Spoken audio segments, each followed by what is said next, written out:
I'm Nichole, And I'm Giu. and welcome to Nichole and Giu Live, our podcast where we talk about things we love, things we hate, and things we love to hate. Today we're going to talk about Twilight, a cultural phenomenon on an absolutely epic scale. This book is way more ridiculous than I even remember, and we have so many thoughts. Let's get into it. Chapter 1.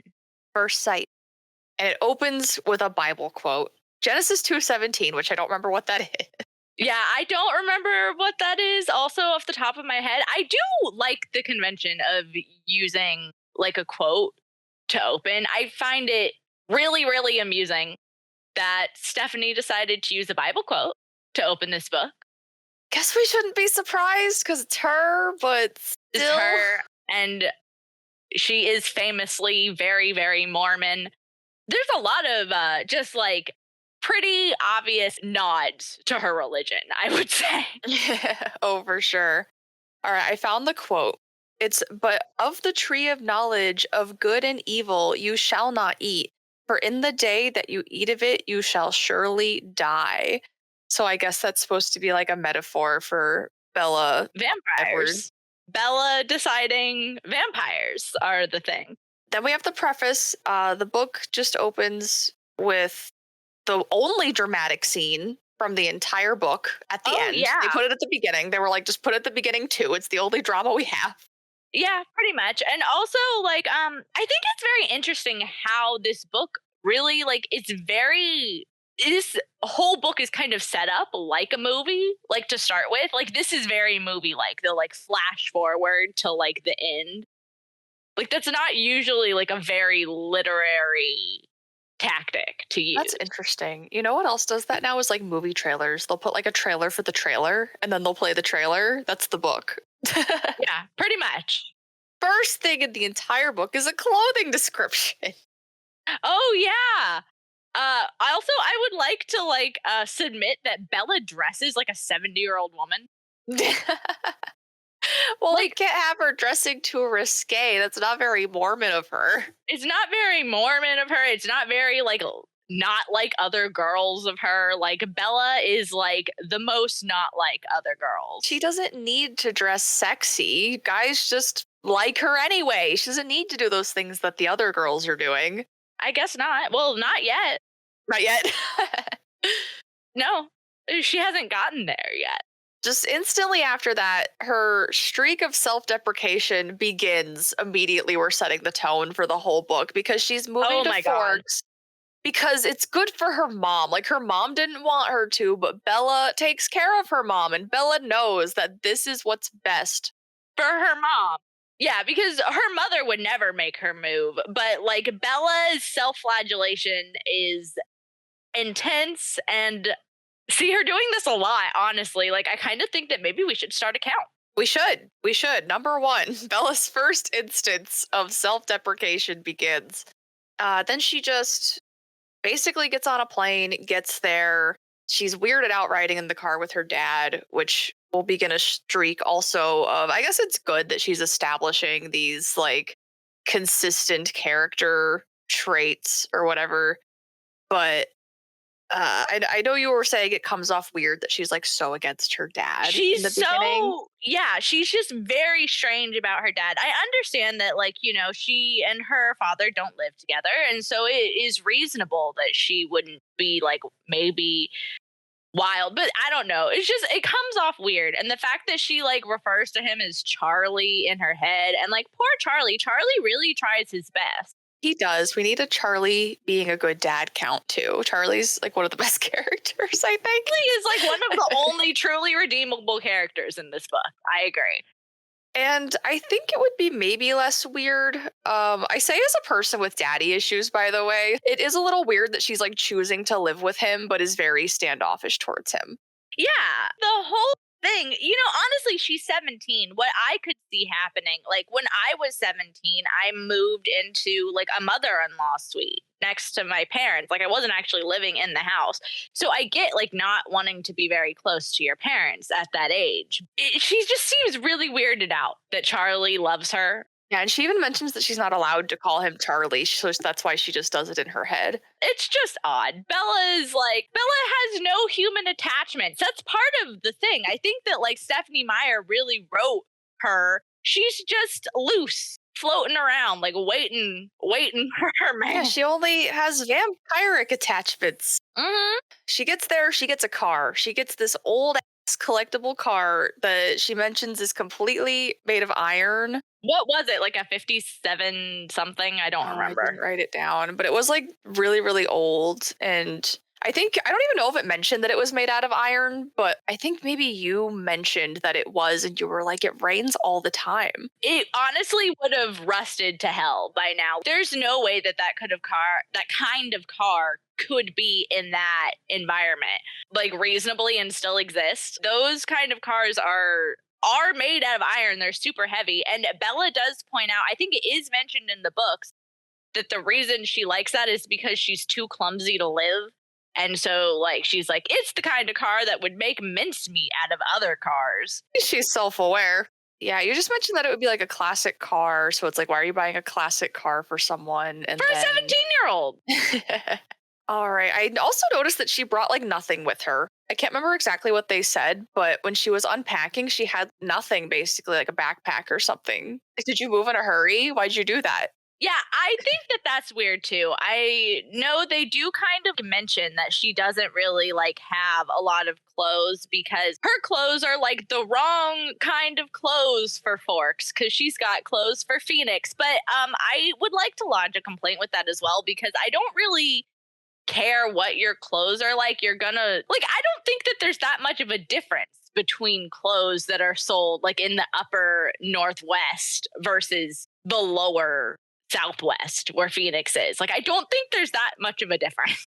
Like maybe like winter coats, but that's it. Yeah, I really don't know. But even still, even if I was moving somewhere and I knew my clothes wouldn't be that practical, I just don't think I would leave all my shit behind. I don't think I'd be like, oh, well, I don't need it and just pack a backpack. But maybe she's just a minimalist. Bella is like unmaterialistic to a fault. That's true. Maybe that was an intentional choice. So she goes to this really small school. They said it's like I 58. think per grade. We also went to like an incredibly small school for like a long time. So that's not like weird, but the way that she definitely like talks about how she's like I couldn't find my niche in a school with 3,000 students.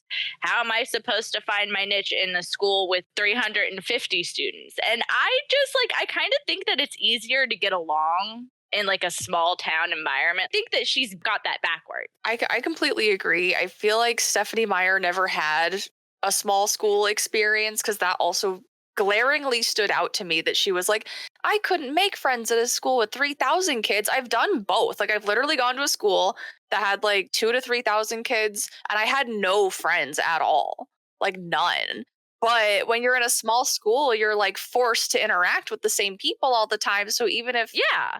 you're not a typical person that would hang out with them. It's like you get to know each other and everyone's still friends. So that definitely stood out to me because when I went to a big school, I was so fucking lonely, dude. Like I had no friends. I was like, what the fuck is she talking about? Like it's way easier to make friends in a small environment.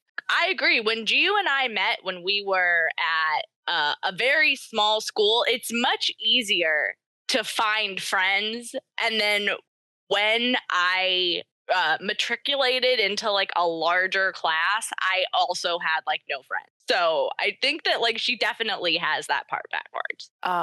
I specifically have here Nicole's note. You wanted me to put that this was your note. No, this is it. This is where it starts. Like this is definitely like where the minute by minute recap starts. Beginning of the playback, minute by minute of Bella's life playing out. Mm-hmm. And 12 minutes into the book, we already have Bella calling herself a freak. So deprecation count +1. Looping back around to the school being super small, I thought it was weird that she was like missing the industrialness of a public school. She was like, there's no metal detectors. I'm like, do people like that? Yeah, super, super weird. I never went to a school with metal detectors, but I imagine I would hate it if I did. Same. Yeah, that I had that thought as well. I was like, I wouldn't miss the metal detectors and like the searching because it's never just metal detectors. Like if your school has metal detectors, your school's also going to have like armed security officers or like whatever they're called in your state. First thing Bella says when walking into the school, not says out loud, but she thinks to herself, no one's going to bite me. I bet Stephanie was so proud of herself Oh, for throwing that in there. that little hardy har. Yeah. Haha, Stephanie, we see you. Bella meets Eric. He helps her to class. Eric is my favorite non-main character. I would just like to put that out there. Yes. I didn't like that he commented about her appearance immediately. Like when she's like, my mother's part albino. I was like, yeah, Bella, you tell him. Yeah, that was I don't know. I just thought that was so rude to like go up to someone and be like, wow, you're pale. it's super weird to comment on. It's just rude. So everyone's looking at her when she walks into the cafeteria. She's the new girl and she's like special, except for the Cullens. Oh my Who God. only talk to each other, and she notices them immediately. But on the topic, yeah, everybody apparently is just staring at her like all day. I've been the new kid before, and it's not that bad. Been the new kid. I feel like no one really gives a shit about No you. one at They're all. like, go away. Yeah, they're like, you're not part of our friend group. I will say when I went to a smaller school and all the boys did like me, I had some Bella energy, but I think it's because I had a cool car. Yeah. I don't think it was about me. I think I just had a cooler car than everybody else. Do not talk so down on yourself. You were the hot new bitch. So Oh, thank you. Yeah, I had some Bella energy going for one solid year until I switched schools and had no friends again. But it's fine. So it's again, we're establishing some patterns here. Edward looks at Jessica and Bella thinks it's quote as if he read her thoughts. So we are getting Bella noticing things that normal person probably wouldn't notice. yeah, a normal person would not notice that. Like it's weird. Bella's like attunement to Edward. I know that like I think what Stephanie was trying to do with that is like show us how in love they are? Question mark. That's really the only thing I can think is like, oh, they're so attuned to each other. Oh, like a love at first sight. Love kind at of first thing. sight, yeah. Like she understands him on like a deep level. But honestly, it's not realistic because you're not going to be able to They haven't read. even spoken Yeah, you're yet. not going to be able to read that much into somebody's eyes when you haven't even like spoken to that person at all. Like, And they're not even close to each other. they're across the They're room. across. Yeah. Bella apparently has like 2020 fucking vision. Like she notices so much that I just literally would not. Look at Edward with your special eye. And again, this happens twice in a row where right after that, Bella notices they're not eating, Yeah. which I don't know. I, again, thought a lot of kids like skipped lunch and stuff like that, either because like they just don't want to spend the money or like the school food's gross. Like, I don't know. It wouldn't stand out to me that a person wasn't eating lunch unless I saw them do it every single day or something like that. But the first time seeing someone, like maybe they finished their lunch. I don't know. It just seemed like too sudden. I think they do have food in front of them, but they don't eat it. And she notices immediately. She's like, their food is untouched. Well, you're not looking at somebody's like lunch and seeing how much they've eaten of it. Like, that's just nuts. Like, It just seemed too convenient. yeah. Right after, like, oh, he read her thoughts immediately, like, oh, and they're not eating. And then immediately after that, quote, there was an unmet expectation in Edward's glance, talking about when Edward's looking at Bella, I'm pretty sure. Yeah. So, like, all of these things just happening in a row, like in this exact same scene, it's just so convenient. It's so yeah, and it's like Bella's got like a real serious case of main character syndrome. I think that that's just really what it is. And Stephanie is not like a sophisticated, at least not in this case, or in any case of anything that I've read of hers. Really, she's not a sophisticated enough writer to like not have her main character have all the information immediately. Exactly. And Jessica says to Bella, I think it was Jessica saying this to Bella because she can obviously tell in the piercing gaze from across the cafeteria. She's like, he doesn't date. Calm the fuck down. Yeah. I think that Bella refers to her as sour grapes, and she's like, "I wonder when Oh, he turned her down." Bella trips walking to her seat. And I noted that this was the second time she's tripped, right? We have a trip count going as well. There's lots of things we're counting. We're gonna start taking shots. Oh my god, that is for a later chapter. I think if like Yeah, we we might die if we drink every time Bella falls that's what down. I was gonna say. I think there's no way to do that without getting alcohol poisoning. So Bella's first class, of course, she sits next to Edward. Biology. She can't stop looking at him because he's just so beautiful. And she notices how tense he is. He's clenching his fist. So the first thing she does is blame it on how bad she smells.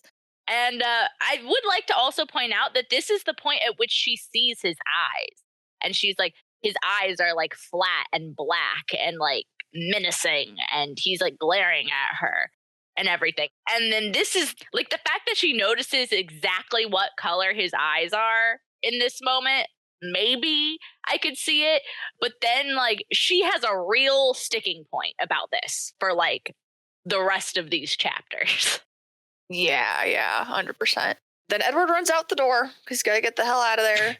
And Mike meets up with her after class, who she has a bunch of classes with. So they're going to start getting to know each other. And he Oh, asks her, "So, did you stab Edward Cullen with a pencil or what? I've never seen him act like that." line just like really brought me a lot of joy. That is a classic line. I remember that was like a peak lol so random humor back in the day. Oh my god. I want a shirt that says, "Did you stab Edward Cullen with a pencil?" I can make that happen. Good to know. We'll talk later. You know, she's been in class with Mike all day. Obviously, this is plenty of time for him to know that he's gonna try to flirt with her. Even though it's only been a few hours, he's like, all right, I need to make my move. Make my move on the pretty girl from Phoenix. Every single man in this school is in love with her at a certain point. Yep.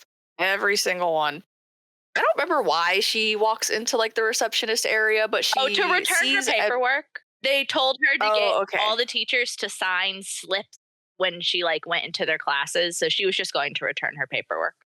Oh, that's what it is. And then that's where she sees Edward arguing with the receptionist about switching classes. He's trying to compel her for sure, like for absolutely sure.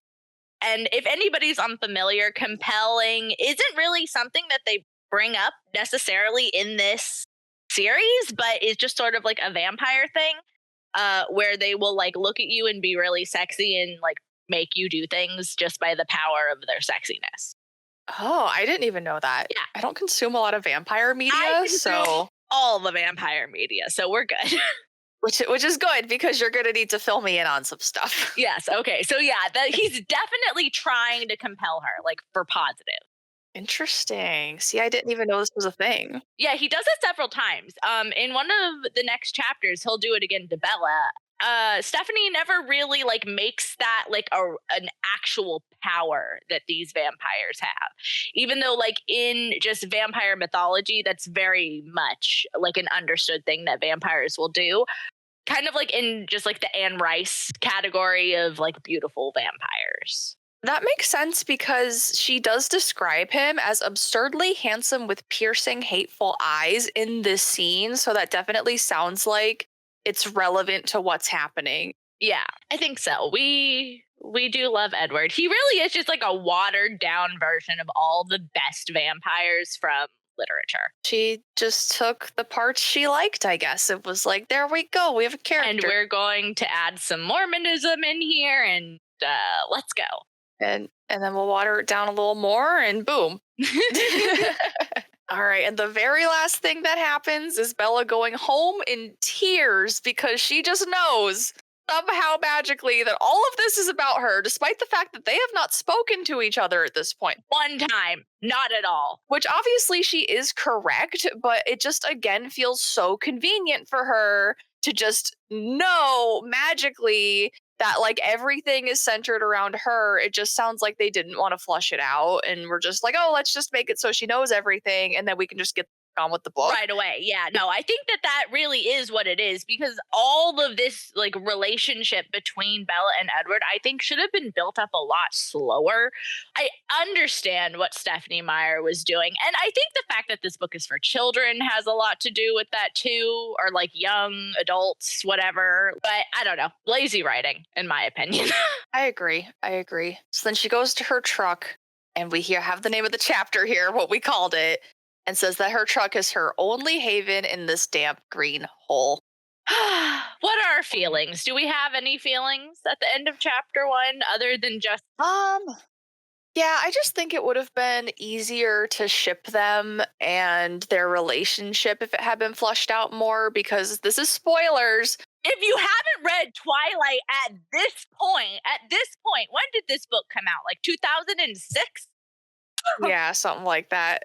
This book takes place, I'm pretty sure, over the course of 3 months. So, how in love they end up falling for each other is really unrelatable, I think, to a lot of people, which obviously a lot of people liked it because it's a huge success. I just think that maybe if it was a little bit longer, um, maybe not even longer, but just some things.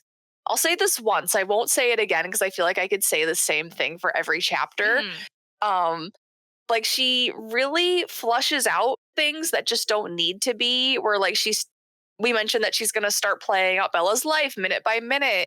And later there's like a whole chapter where she's just like laying on her bed listening to a CD. It's like we didn't really need that, but if we had gotten some more exposition with her and Edward, maybe more of them hanging out and forming a real connection, I think it would have added to the book. Agreed, agreed. And we obviously have not even reached the point yet. So this is a little bit like going ahead. But like we said, if you haven't read this book by this point, then what are you doing?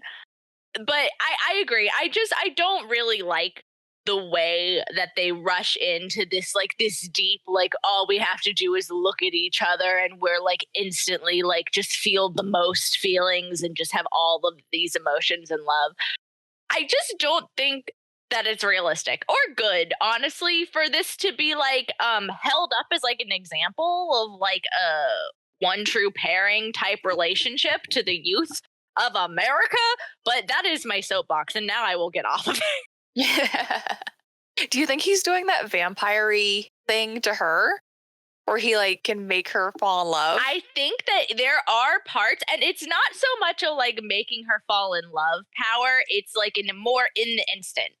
So if like a vampire would say like wanted something from you, or like, honestly, if they wanted something from you, that's really like they could like use this magic sort of like on you and just kind of use their sexy powers a bit and then to make you just like agree with whatever they're saying in the moment or give up whatever information they want from you or anything like that. It's not really like a power that could work at like a distance. I think that he definitely does try to compel her to tell him things in a couple chapters, I think, but it hasn't happened yet. Okay, interesting. So she's just naturally in love with him, unfortunately. Unfortunately for all of us. Chapter 2. Open book. It's another day of school for Bella as we go about her life minute by minute. She, can't stop thinking about Edward's situation is going to be normal throughout the rest of the book. Situation normal for the rest of the book, agreed. Bella's so absorbed by Edward. I think that she herself makes that point in chapter coming up soon. I would just like to point out that it's unhealthy, but we all know this already. Yeah, she literally acknowledges now that her anticipating his arrival is like weird and egotistical and stuff like that. So she's aware. Plot device. It's fine. We know this already.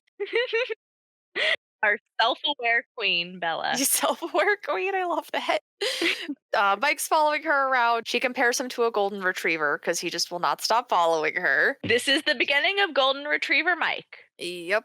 Yep. Apparently, Charlie can't cook because Of course not. so Bella cooks for them allegedly. I don't know what he was doing before this. Just frying eggs. Apparently, she does make a point to mention that her mother can't cook, so she cooked for her mother as well. How wifely of her. Wifely of her. I was just gonna say it's just another instance of Bella taking care of everybody. That's Bella's job, and will continue to be Bella's job. And she wouldn't have it any other way, even if you asked her. Even if she doesn't want. That's the point. Okay, so Bella gets home. She gets emails from her mom. She's reading Wuthering Heights again, because of course she is. Of course she is. Bella has already read all the books on the syllabus for this year. I mean, as someone who would also do that, that will happen, but She just has to be so smart and know everything, so school does not have to distract her from Edward. from her boyfriend. How? How could it? No, yes, she can focus her full attention on the boy.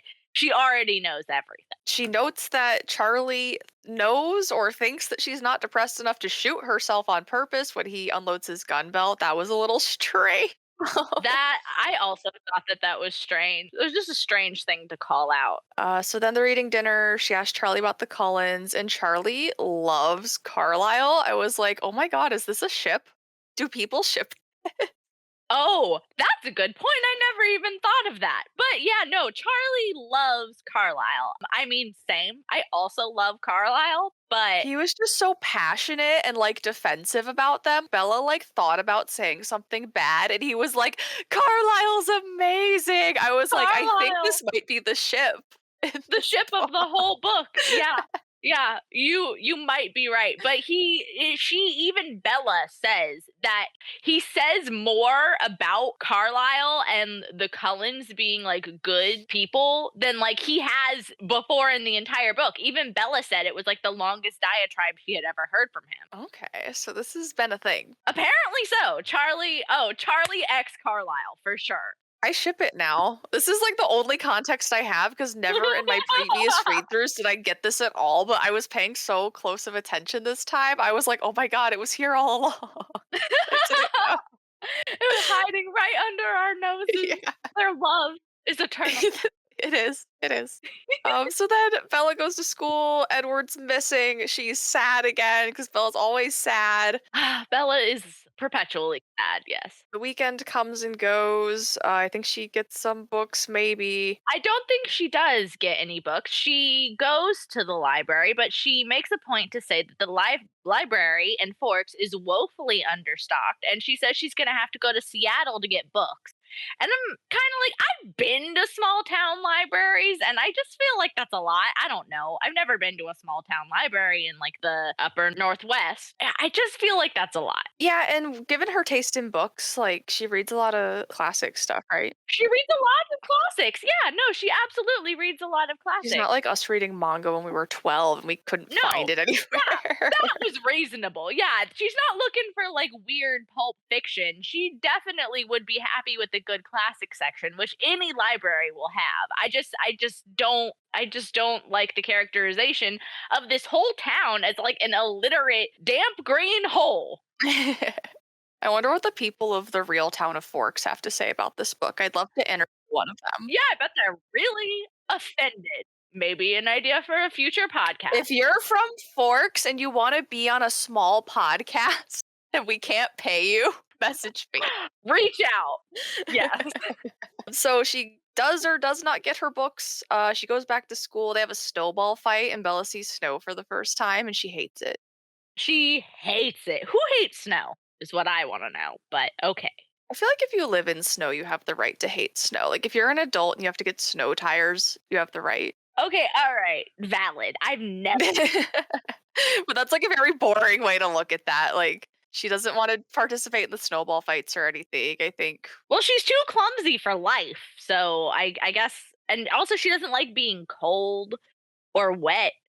And once again, why did you move here?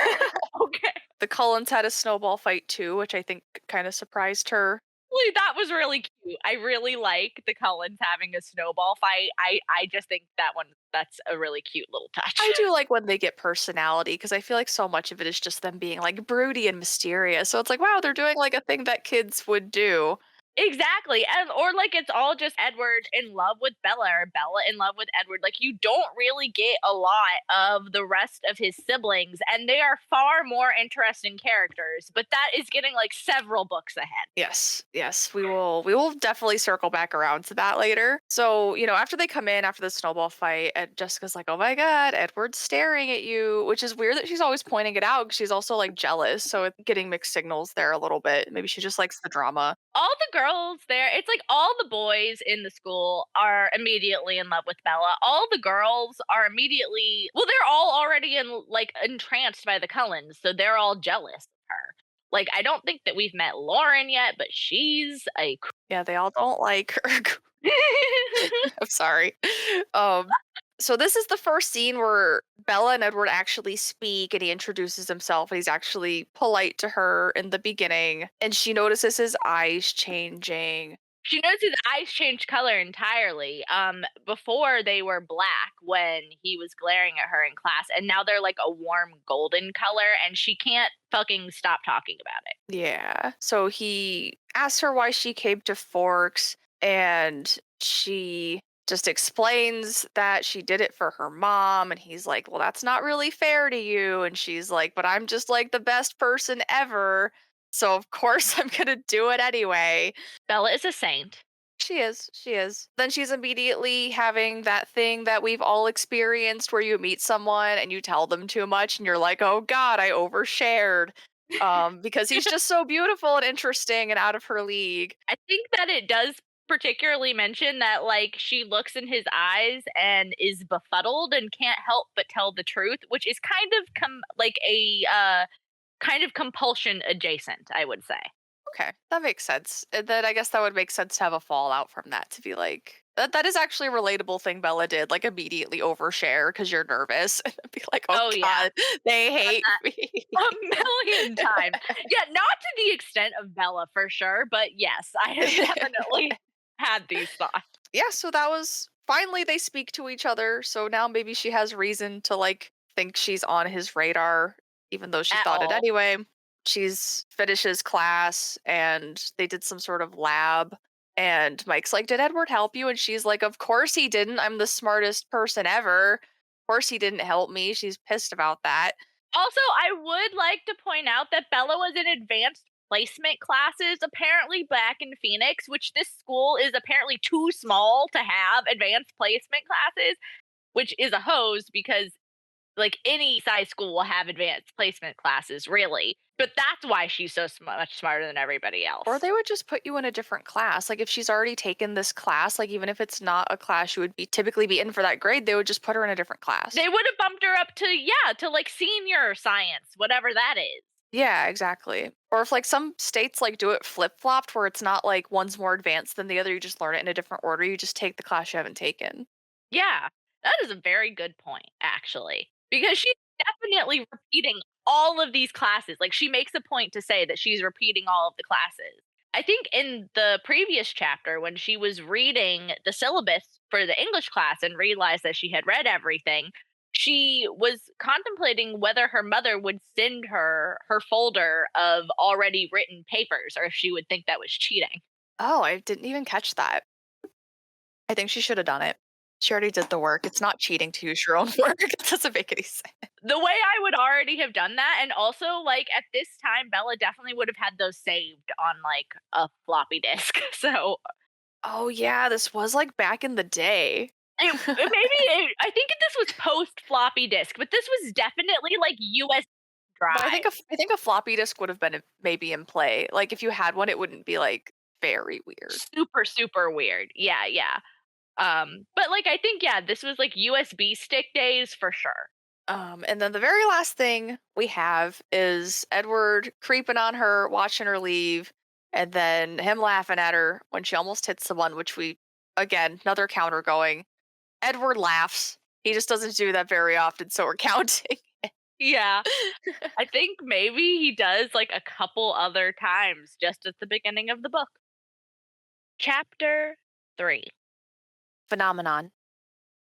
The scene opens with Bella waking up, which I just thought was so funny because I love to make comparisons between this and 50 Shades and look at things that were stolen from Twilight. Yes, oh my god. In the vast canon of Twilight branch-offs, 50 Shades is really peak, if you ask me.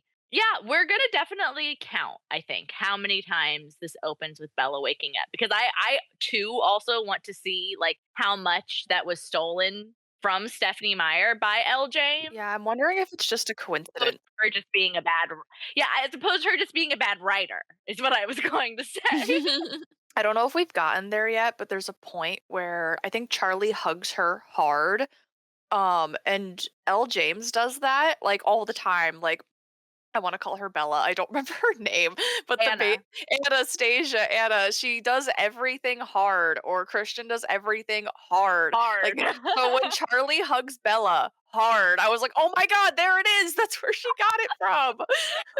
All right. Well, I think that we're gonna have to definitely like make those little notes, if only just for ourselves. And it's only a matter of time until we do a whole podcast on 50 Shades as well.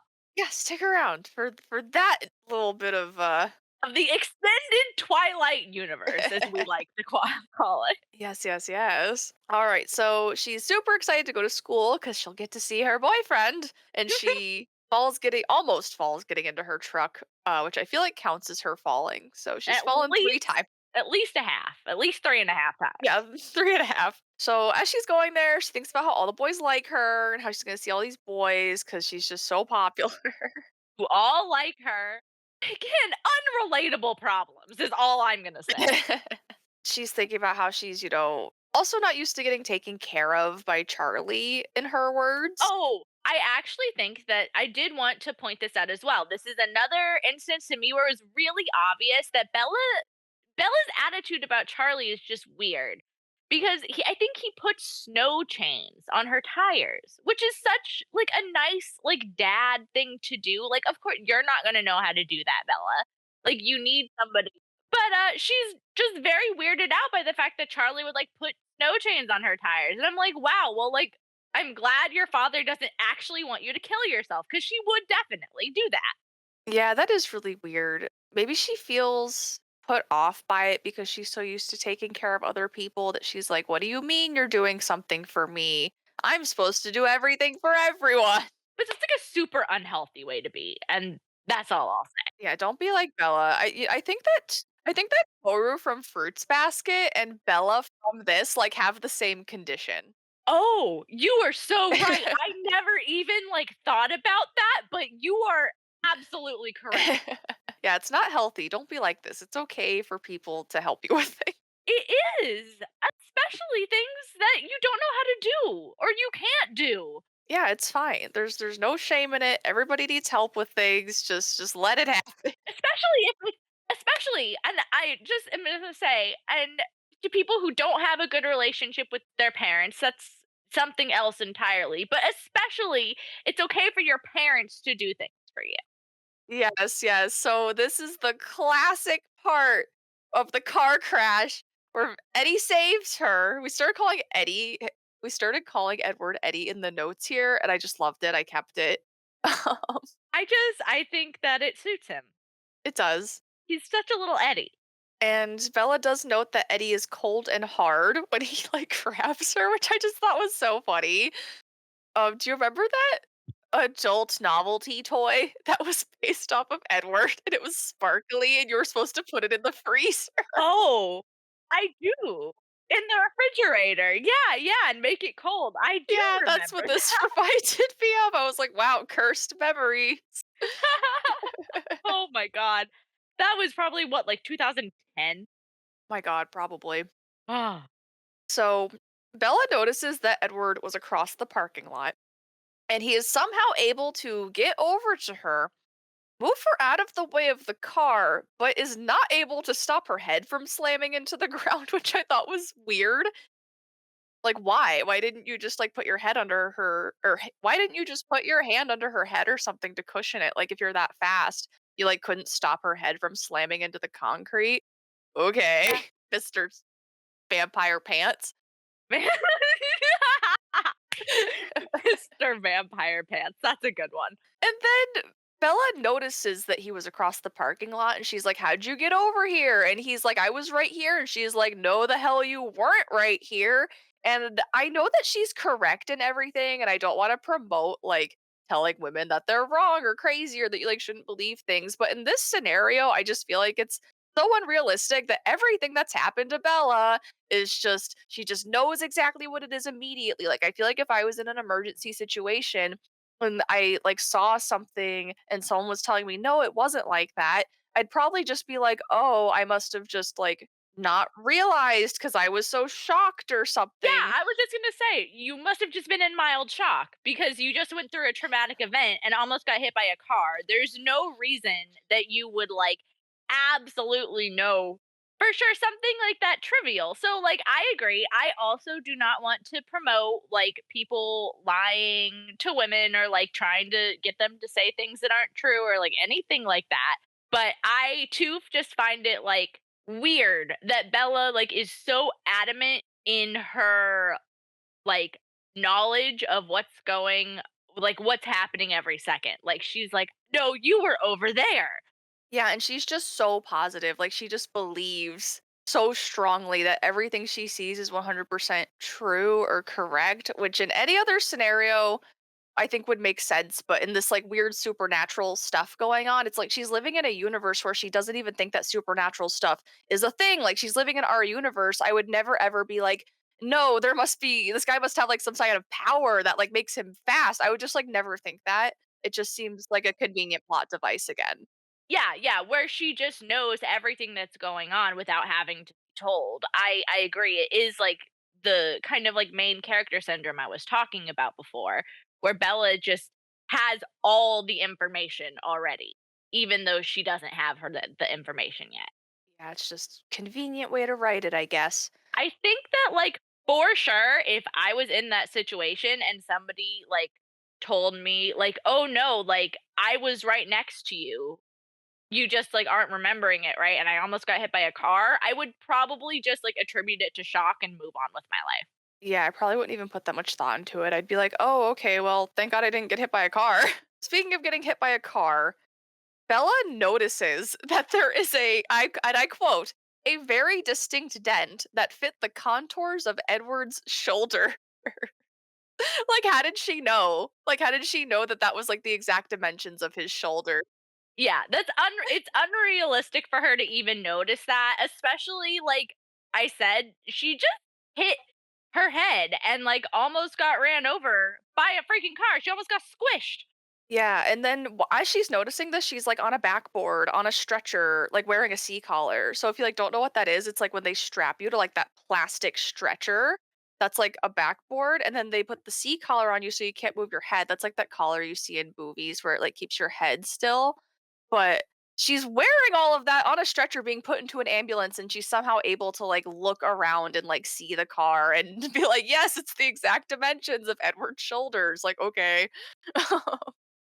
An observant queen now. Observant. Would you call her before? Observant queen. So before she was self-aware queen, and now she's Oh, so she's our self-aware observant queen. Yes, thank you, Bella. So then she's in the hospital. She takes off her sea collar, which I just noted because I was like, is she wearing one? Can she look around? And then she took it off. So I was like, no, she couldn't look around. Anyway, Tyler's there. Edward smiles at him. He's flashed his brilliant teeth. We just thought that that was funny. We were like, is he grimacing or smiling? We don't know. don't know. He does joke around with Tyler, and tells him, "No blood, no foul." Then Carlisle's there, and he's more handsome than any movie star. I love Carlisle, guys. I'm sure that Charlie is going to be very happy to see his boyfriend. Yes, no, like, Once he finds out his daughter's okay, he's going to be like, okay, let me go say hi to my boyfriend. yeah, I would too. He's hot. All right, Bella falls out of the hospital bed. Fall number 4. Yeah. Bella is too clumsy to live She really is. She wants to talk to Eddie alone. It alone. asks for an explanation of his super speed slash strength, whatever. Which again, I'm like, why would you just assume that, like, oh, I must just be living in like a universe where there's magic shit going on? I would just never do that. No, you would definitely, like, attribute it to shock, like we were just saying. Like, there's no reason for her to be that adamant about that one particular situation. And thus begins Edward's gaslighting because he's like, well, no one, he literally says to her, no one will believe you. Yeah. Yeah, and she's like, "Okay, I'm gonna lie for you, but like I don't know why." So she like knows that their second interaction pretty much ever is him gaslighting her and her being like, "Okay, I'll just like do whatever you want because you're hot." It's not great. I don't really like I don't like that he like just immediately tries to gaslight her. I mean, I guess I get it. It's like the code of secrecy for vampires and all that. He couldn't just be like, "Well, I'm actually like an undead creature that can't die and can like lift a truck off of you." I guess he couldn't really say that. That's true. And she is very adamant. She's like, "No, you were over there. It has to be something." All the info. She just got all the info. That's all I was going to say. Then that night when she goes home, she dreams about Edward. For the first time, right? I think this is the first time she dreams about Edward. Yep, and then that was she woke up at the beginning of the chapter and went to sleep at the end of the chapter, which is again 50 shades, but I digress. LJ. Chapter 4. Invitations. Chapter 4 is where we have our 1 month time jump, our only sense of progression, probably in the entire book. Yeah, one of the few times that time actually moved. No one remembers Edward being far away from Bella during the car accident, so the whole school is just gaslighting her, I guess. No one will I think what they say is that no one recalls seeing him close by or far away. And then Bella just has this whole like internal thing where she's like, "Well, no one pays attention to Edward the way that I do. That must be why nobody remembers cuz nobody remembers seeing him at all because he was like far away and then he would try to tell her that he was closer." Yeah, so he's just basically trying to ignore her. We have a little bit of our teen drama going on now. Mike's obviously still following Bella around like the golden retriever he is. Golden retriever Mike strikes again. And the dance is coming up. Oh, the girl's choice dance. Yeah. Yup, so Yeah. Jessica asks Mike, and then Mike asks Bella in front of Edward to make him jealous. It's a whole thing. Turns Jessica down, and then Bella has to be like, "I think you should, like, say yes to Jessica, Mike." And doesn't she tell all the boys? She tells all the boys she's going to Seattle that weekend, so they'll leave her alone. Mhm. And then Eric asks her later. So everyone just wants to go with Bella, and Bella has to be like, "No, we're shipping Jessica and Mike. Everyone leave me alone." And Angela should ask out Eric. Oh, and Tyler asks her. Tyler asks her too. Oh, yeah, yeah, all 3 boys ask her. She sets up dates with the other girls and all 3 boys because Bella is a saint and is just, like, getting everybody boyfriend. Not only do they all ask her within like the last half of a school day. They're all just like lining up to ask her. Each one, it's actually so funny. I love the whole progression of all the boys asking Bella out because each one says, like, "Oh, I just thought that you turned them down because you wanted me to ask you." Like, it's so funny. If Bella kept this energy throughout the entire book, I'd like her. I would like her. Honestly, yeah, same.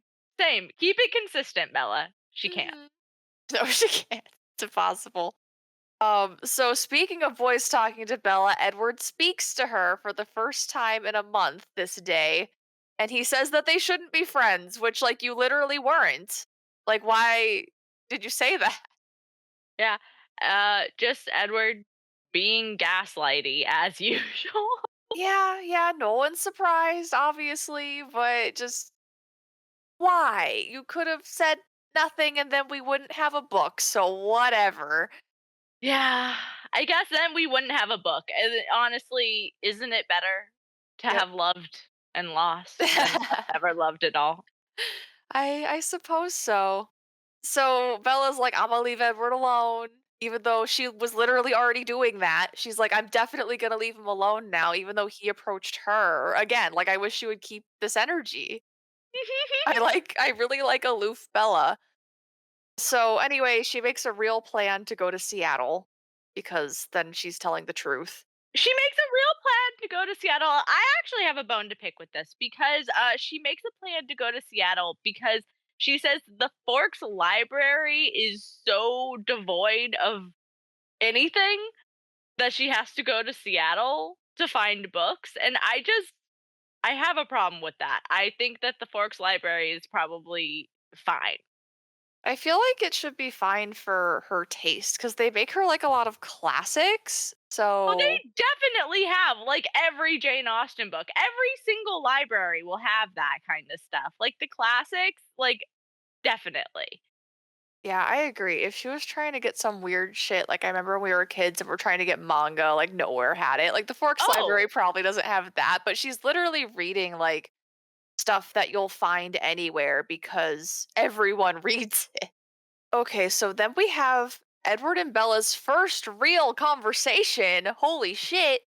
So Edward meets Bella in the parking lot and basically is telling her that when he was next to her, he was wrong. Like he's just staying with that. Everyone's staying with that. Everyone's just telling Bella that she's crazy.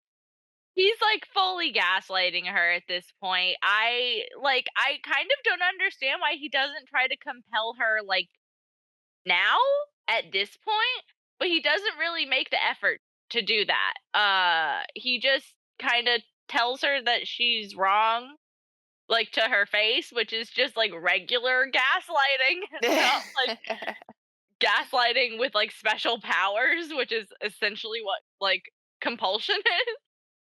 Like, if that was a power that she was going to make him have, which it seemed like it was up to now, like, he did genuinely seem like he was trying to use that on women already, this is when she should have brought it into play. Yes, I think that that would have made a lot more sense instead of him just being like this wishy-washy weirdo. I have a quote I want to read. This is from their conversation, which the whole banter of their conversation was like very 2K10. Yeah. But he says, "It would be more prudent for you not to be my friend, but I'm tired of trying to stay away from you." And then immediately after that, "You really should stay away from me." So he's literally contradicting himself in a single In the same sentence. sentence, yeah. I mean, okay, so when we get into our discussions of contrasting this to Midnight Sun, which might possibly happen at some point, Oh geez, that's gonna be a time. because like the way she compresses his thought process, so it's like it honestly, it's like she was writing the two of these books simultaneously because she had, so not to give undue praise to Stephanie Meyer, who definitely writes like a 25-year-old. I mean, her characters are very well established. Like, first book, she's got this down. I did hear a rumor, some scuttlebutt somewhere, that she did start writing Midnight Sun, like, as like right as she was finishing, or like maybe like while she was writing Twilight. I don't know how true that is though, so I don't want to. Interesting. We should look that up. We should. I bet that there's like that's got to be documented somewhere. All right, and to wrap up this scene, Edward intentionally, I think, stops in front of her here in the parking lot so Tyler could Oh, have a chance to ask her out. This is when he asks her. yeah, he pulls his car like out in front of her truck. Yeah, I just thought that that was so annoying. I was like, Edward, you just, how is one man this annoying? And then he pretends to ask her to the dance.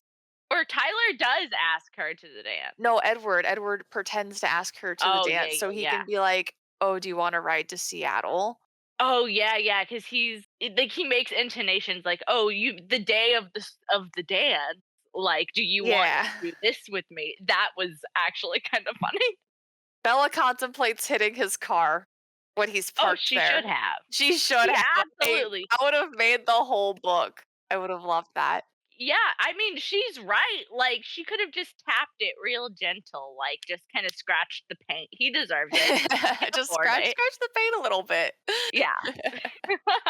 And we have our classic line, "Stupid shiny Volvo owner," which, yes, Thousand I percent agree. yes. Yeah, yeah. Put that on a shirt. I would wear a shirt. Chapter 5. Blood type. Chapter 5. It's literally called blood type.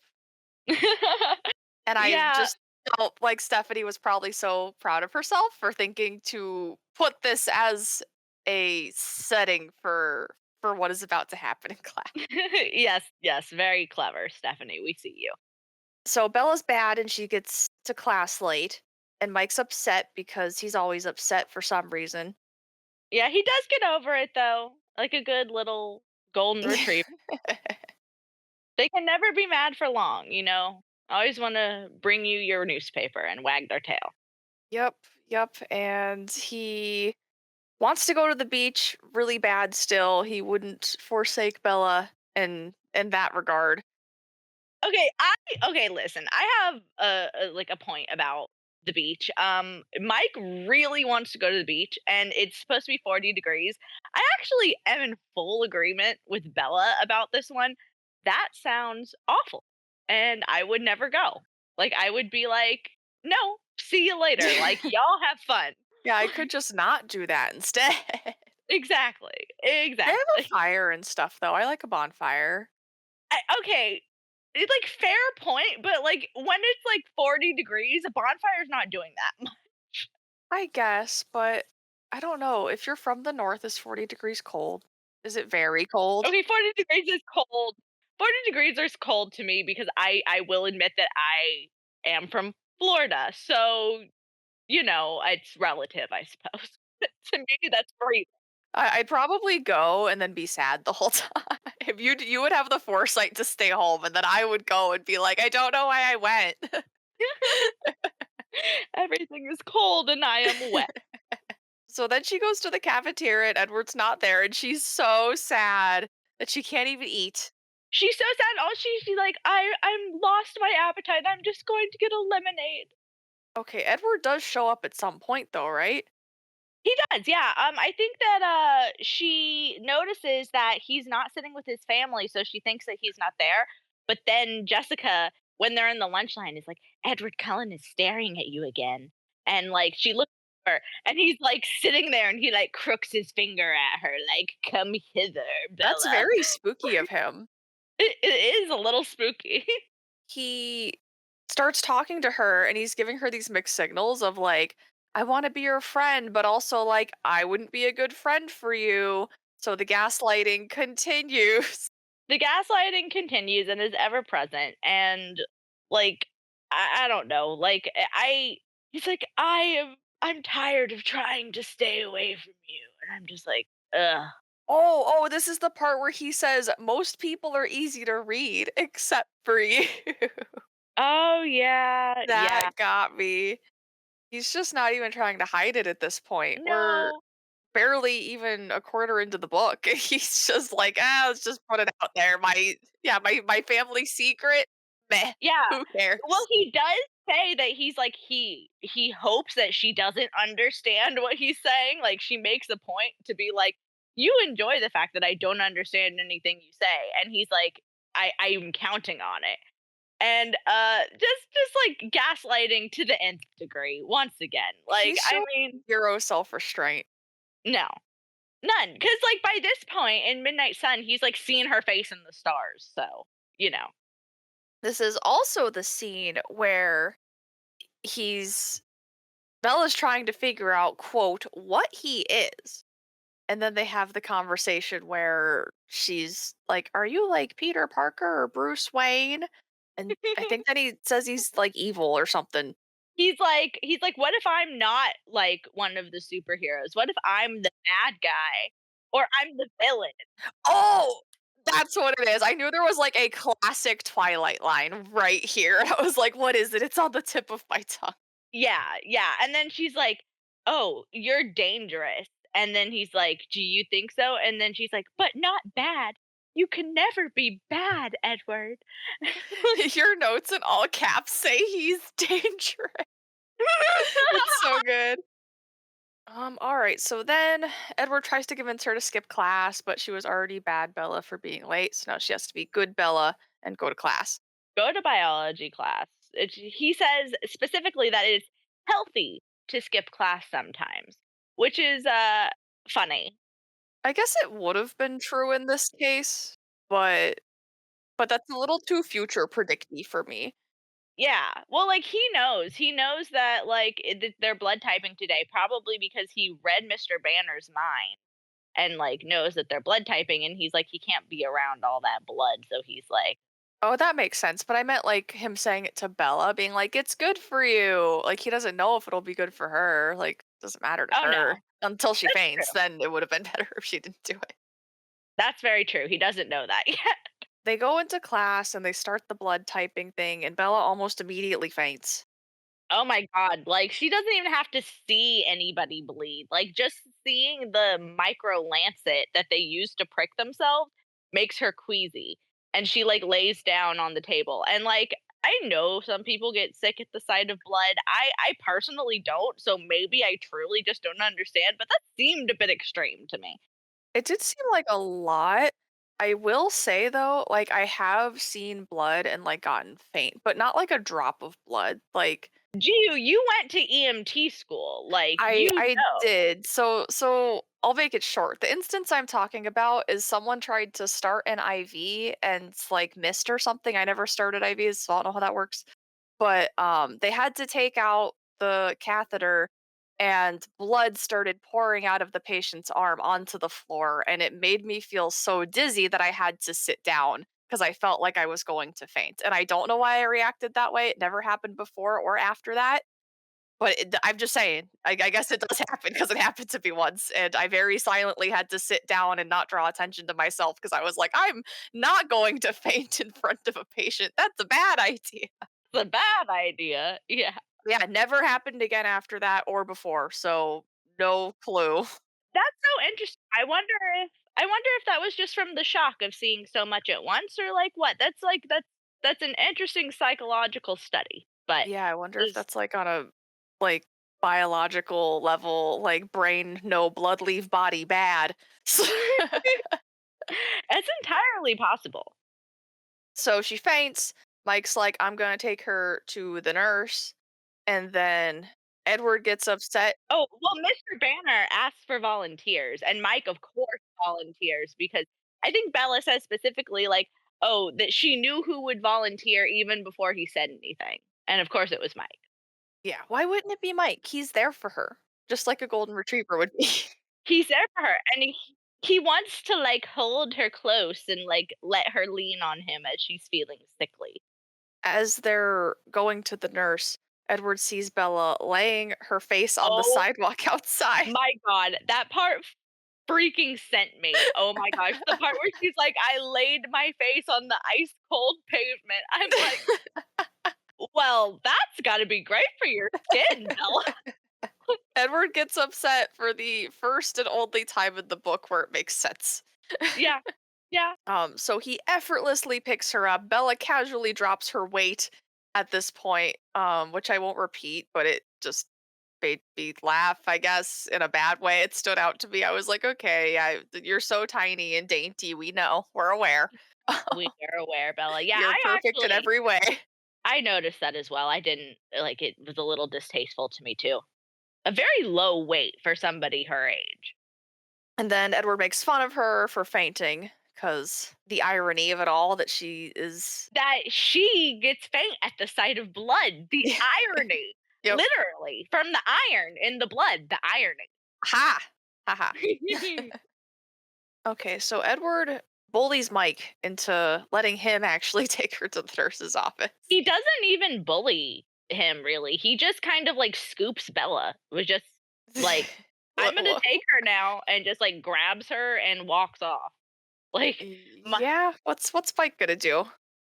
yeah, he's like, "I was supposed to take her," like after and Edward just like continues to walk off. Like I think he tells Bella that he was listening to a CD in his car, and that's how he saw her. Ah, okay. I missed that, but that's funny. They do at one point point out that Bella says she can smell blood, and he's like, most people can't do that. Can you smell blood? Blood kinda smells kinda metally. I mean, only if you're, like, sniffing it. But it does have a smell, right? He was like, "People Yeah. can't s" he literally says that people cannot smell blood, and she's like, "Well, I can. I thought that, like, blood had a smell."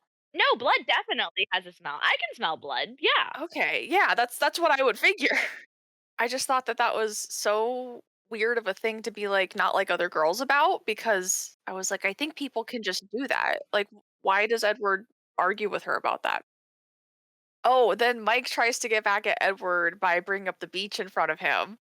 Oh, yeah, he's like, "Bella, you're coming to the beach with us this weekend, right? When we're gonna go and, like, frolic on the beach in 40-degree weather while it's, like, kinda rainy. Yay!" Then Edward bullies Bella into getting a ride home from him because she can't drive or something, and He says that he would be not a gentleman to let her drive home in the state she was in.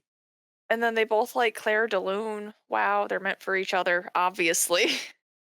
Then they talk about her family, and he asks how old she is, and she says she's 17. And this was so disgusting to me. He says she doesn't seem 17. I was like, ugh. Like, that's what every creepy guy says to a younger girl, where it's like, oh, but you're like mature for your age. Like, bitch, shut the fuck up. Yeah. Yeah, it's creepy, and it just gets creepier when we find out how old he really is. I put, like, I took that note in my notes and I put a bunch of nauseous emojis next to it. Chef's kiss. Then she just talks about how she basically takes care of her mom because her mom acts younger and Bella acts older. So she's like the mom. Bella is, I mean. Yeah, Bella says that her mom says that she was born with the soul of a 35-year-old and gets more middle-aged every year. And I just think that that's like really something for your mother to say to you. Yeah, yeah. It's, I don't know. You can tell her mom likes being taken care of. Yeah, for sure. She like very obviously lets her child like be the parent, which is like not great, Renee, but okay. And then Bella asks about his family, and we get some more self depreciation because she's like, well, your family has to be more interesting than mine, which I don't know. There's just so much of that going on that I'm like, girl, calm down. It's like take like have a little bit of confidence in something. Yeah, anything. Pick something. Just pick anything. Yeah, and honestly, her relationship with her mother would be a good place for her to have some confidence because Renee apparently is like such a good mother and like they get along so well, even though Bella is supposedly the one that like more emotionally takes care of her. That would be a good place for her to have a little bit more of a spine. But That makes sense. And you're right. She really does like only say, don't, I guess not only nice things, but she presents it in a way where she's not saying it like a bad thing. no, yeah, to Bella, it's not a bad thing. It's of course not a bad thing to Bella that at 17 she has to like take care of her mother like emotionally and like I think at some points even financially and like domestically. She like cooks and cleans for her as well. Bella is Saint Bella, as always. Then the chapter wraps up with Edward mentioning that they're going hiking.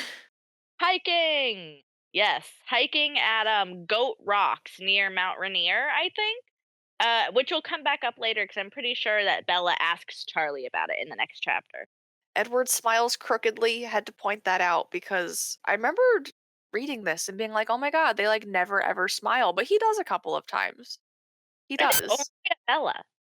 I just don't remember it at all. I have no memory of him smiling, and I was like, I think like people make fun of those actors, but I think it's written that Honestly, way. I literally think that that's just Robert Pattinson's acting choices that, like, make us think that. It's solely that.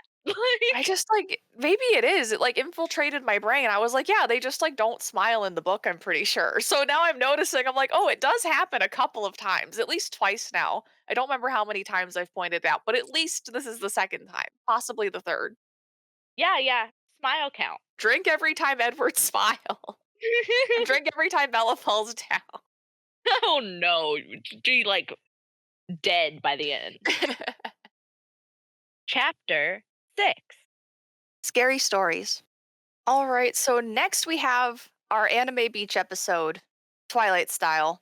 Everything is ever always gonna have a beach episode. It's just the natural order of things. All right, so we got our teen drama. Lauren's mad at Bella because of why? She exists, basically. Like, she's mad at Bella because I think because Edward is paying attention to her. Lauren, as we remember, is a coont.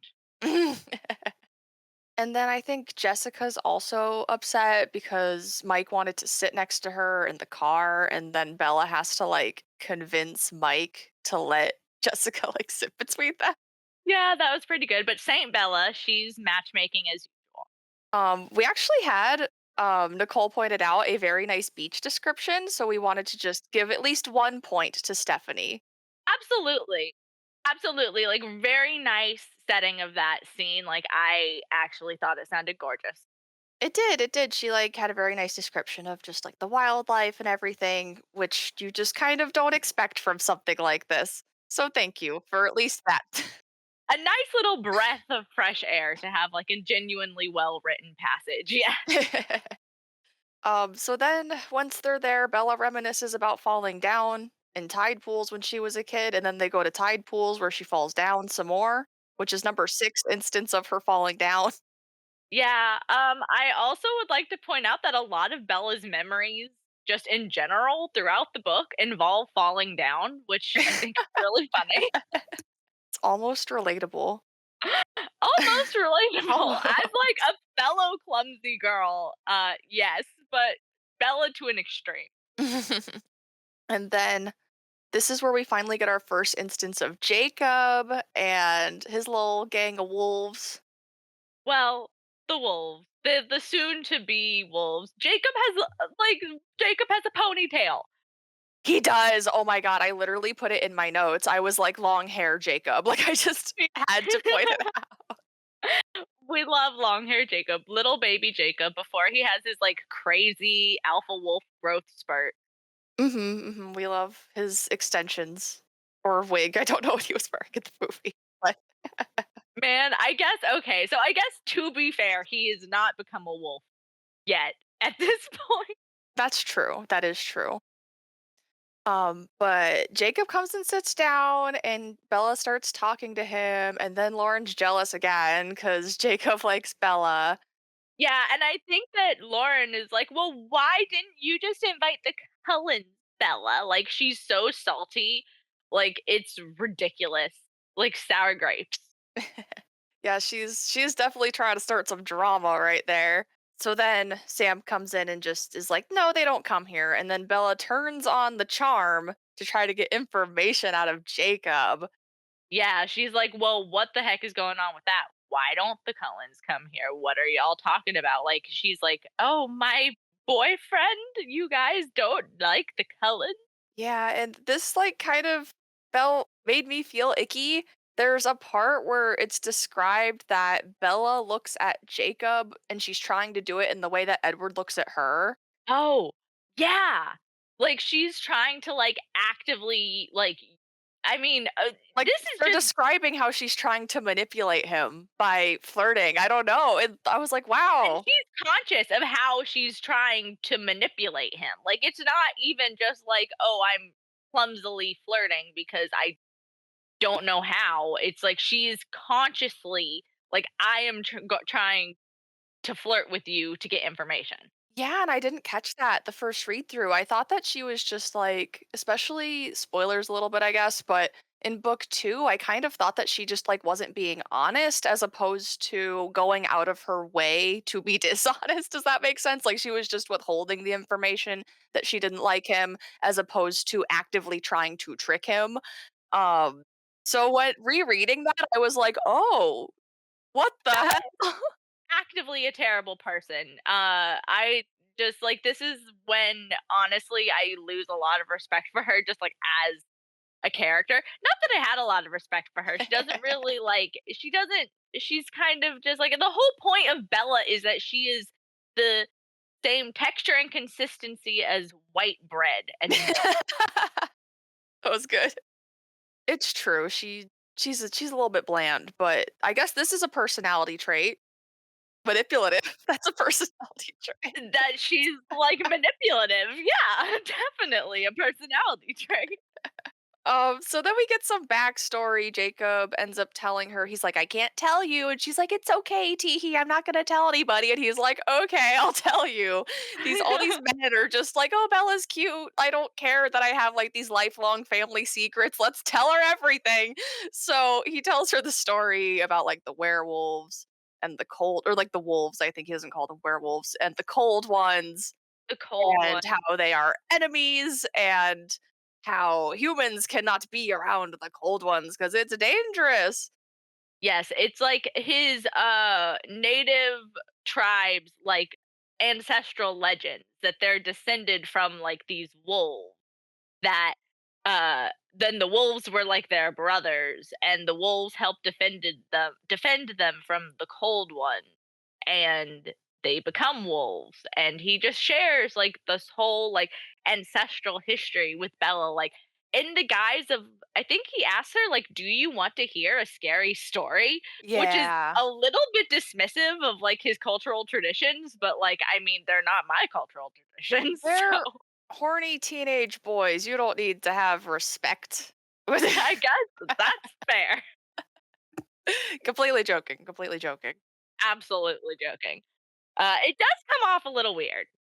Oh yeah, yeah, it definitely does. Especially since like it is supposed to be like he literally says, I can't tell you. Like it's a It's secret. like it's a secret. Yeah, we can't tell anybody. And she's like, bats her eyelashes. Are you sure you can't tell me? And he's like, well, I guess I can.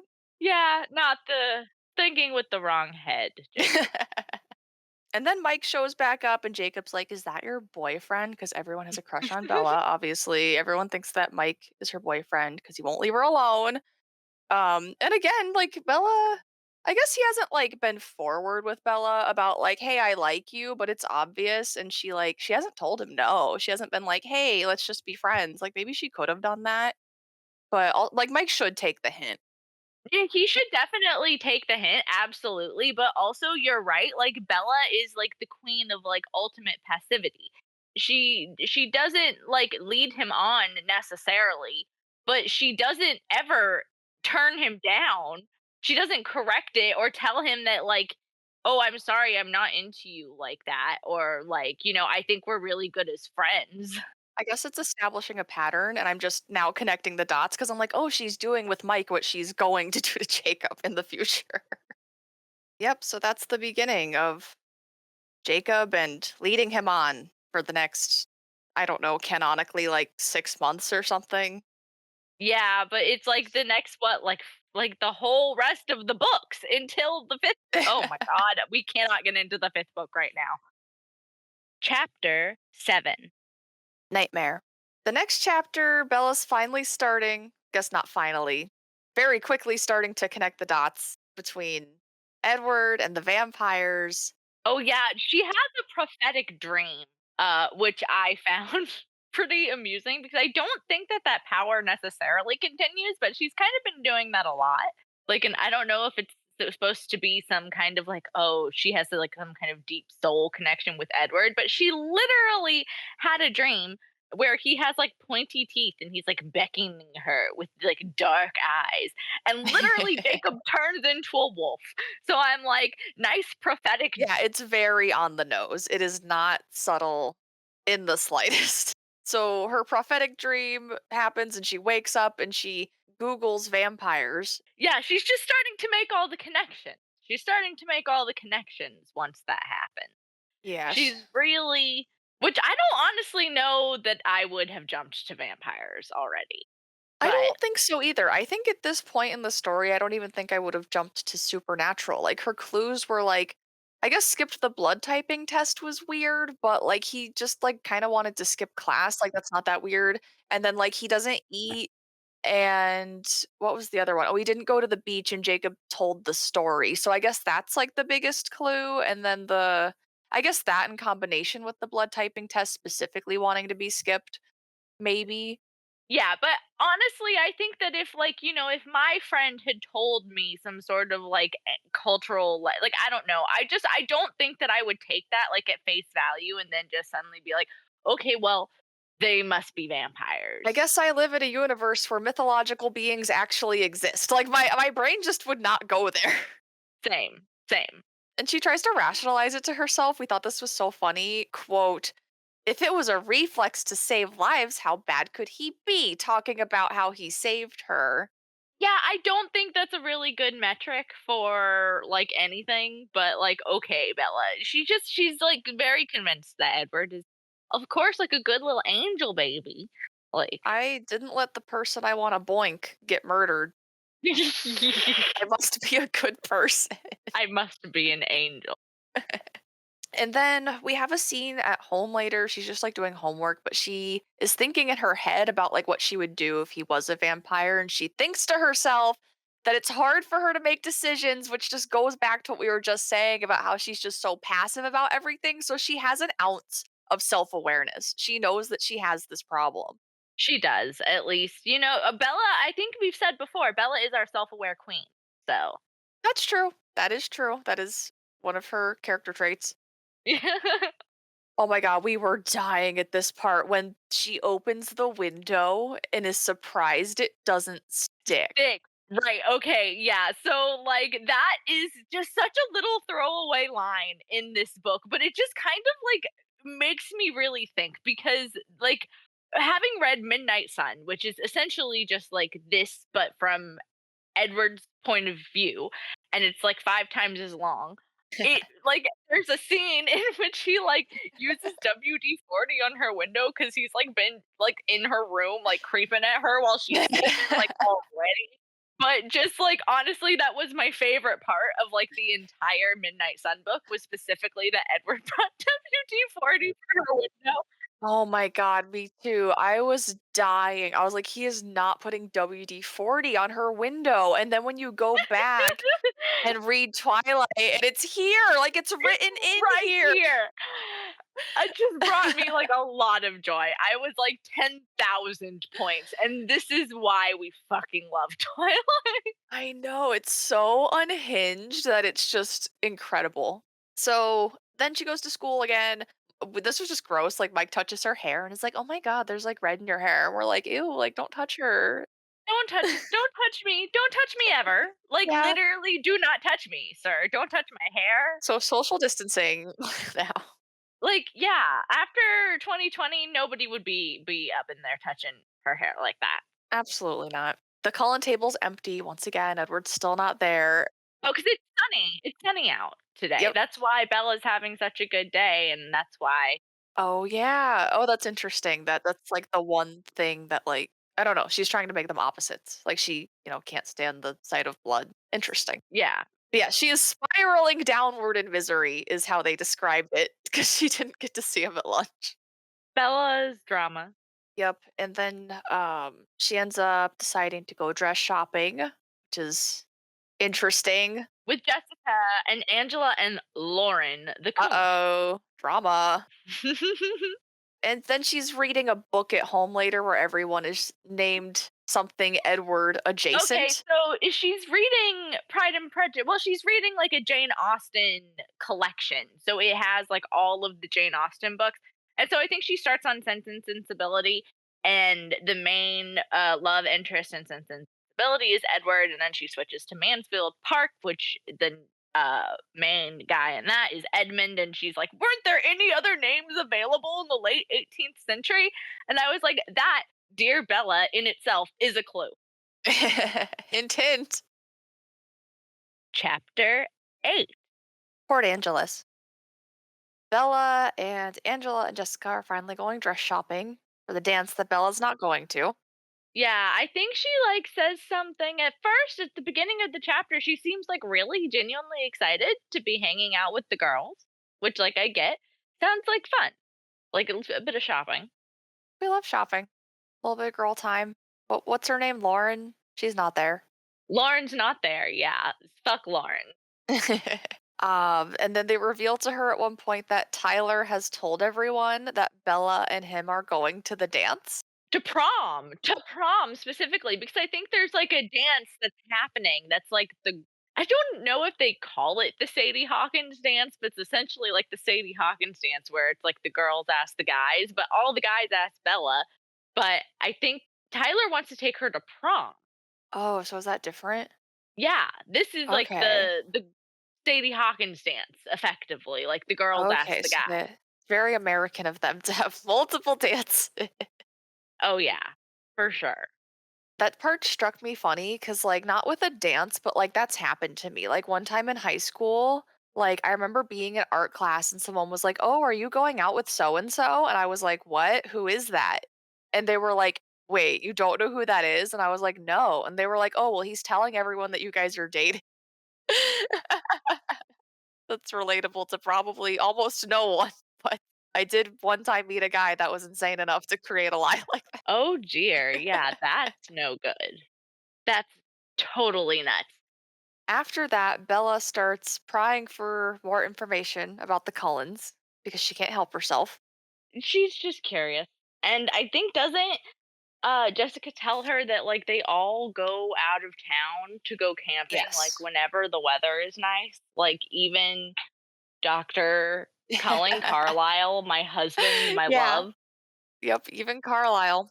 It's just kind of interesting too, like listening to this book like as an adult, because like that means he just literally like just like if there's a sunny day, he's just like, okay, well, it doesn't matter if you're like dying. He just like abandons his patients. He's just like, well, I just really gotta get this camping I never in. thought of that, Uh, especially as a child. Like, that didn't stand out to me at yeah, all. But even now, just completely went over my head.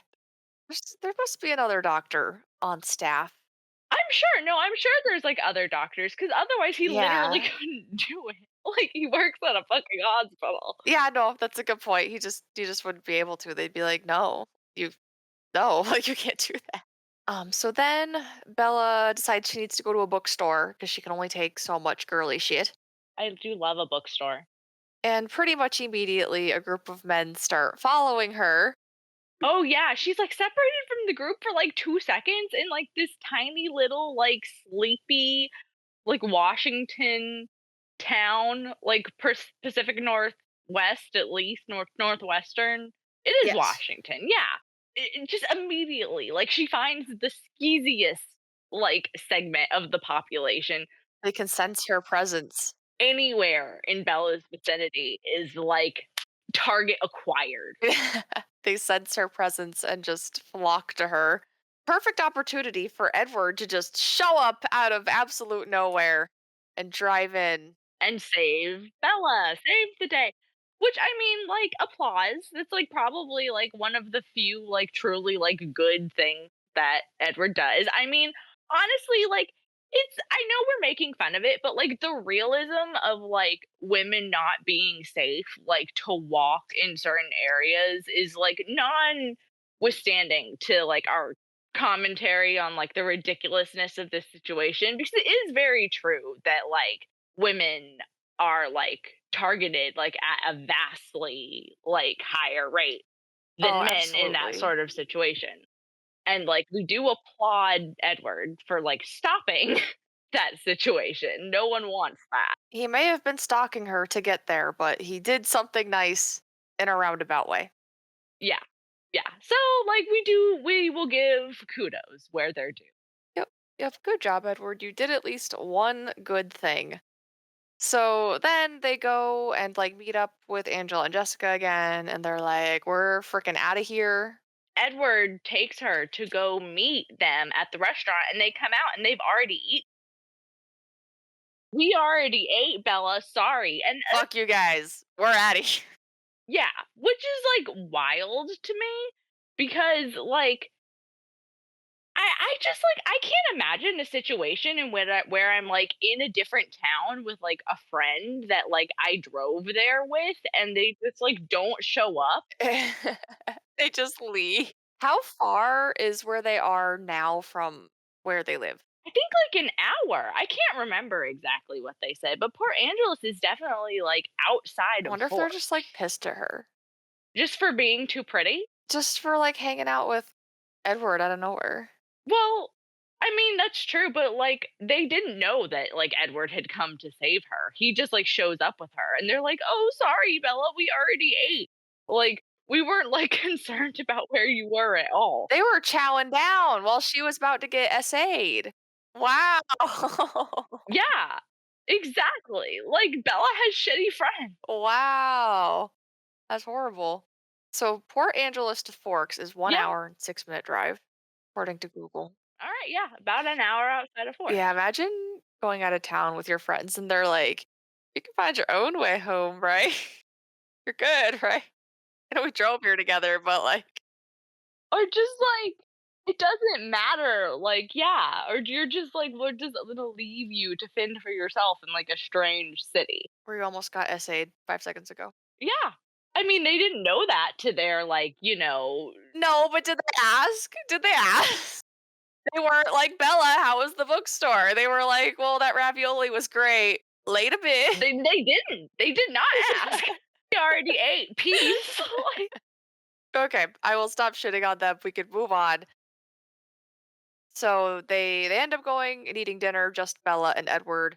And Edward is possibly flirting with the waitress on purpose or possibly not on purpose. But Bella points it out and she's like, "Are you aware that you dazzle people?" and he's like, I don't know. The whole dazzling thing is just like a watered down sort of like vampire power. Like vampires are they're very attractive and like, that's a thing that like people are drawn to them. But like I don't know, the way that Stephanie writes it is just a bit like, I don't know, milk toast for me. Yeah, yeah. You did mention that, like, that's kind of what was going on. But yeah, they don't go full into, like, the vampire ness of it all. Which is the cool part. Ugh. They end up talking about she ends up talking about, like, his eye color changing, like, with his mood a little bit. Oh yeah, Bella is like super perceptive. She's like, "Your eyes are super light. I thought you'd be in a great mood. When your eyes are dark, you're really crabby." And like, I don't know, Bella has like so much intuition about other people. It's crazy. Like I think there was a situation in the car, like when her and her friends were driving to Port Angeles, where like she's like, Angela shot me like a thankful glance, like where she just understands how everybody's feeling with like no, which I guess like does kind of come back around later in book 5. So we'll get there. They did have one cute moment where Edward loans Bella his jacket. That was kinda actually coupley. Oh yeah, I do love a Yeah, we man. love an I oversized do love a jacket. man jacket. Yeah, especially when it's like a boyfriend jacket and it has the smell, and like it does talk about how Bella smells it all the time, and It's I'm like, cozy. relatable, actually. Like I really liked that. So after that, they end up talking about the guys that were following her, and Edward's just like basically implies that if he hadn't gone to dinner with Bella, he would have gone and murdered these people because they were thinking some bad stuff. Which I mean, like it's just like kind of, like, oh, Edward's dangerous. Edward, like, is like a big scary monster. Only Bella lets the light out of Edward. But like They did say that her days were up, or I think he said her days were up when he met her. oh yeah, yeah, your number was up when the instant that you met me. I did kind of like that actually though, but I love me a monster. He's scary. He's a scary guy. He's scary. I love me a scary man. Fictional only scary man. Yeah, only in fantasy is this okay. But also think fantasies are okay to have. Yeah. You're allowed to like scary men in your fantasy. In your yeah, like keep it in the books. Be totally safe in real life. Perfect balance. Chapter 9. Theory. So it opens, they're still in the car, They're and still in yeah, I like that's kind of weird for this book. That it doesn't happen that way all the time where like it ends and picks up in the exact same place at the start of the next chapter. That's just like that's not how it usually goes. It's usually day by day.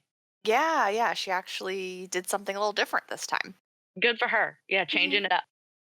Yeah, exactly. And Bella confronts Edward because she did all her internet research about what he is. yeah, she's like, "Oh, can I, like, make one more guess? Like, I have one more theory." And he's like, "Oh, sure," like, theories. Yeah, is that when Bella he's like, "Where did that come from? Where did you get this theory?" And she says that she talked to her friend on the reservation over the weekend, and his father is an elder. The Quileutes have long memories, is what Edward says. Yes. And she basically just tells him that he told her the theory, but then is like, oh, but like he just thought it was a myth. But obviously, Edward freaking knows like that Jacob's not a Instantly. regular person. So, Yeah.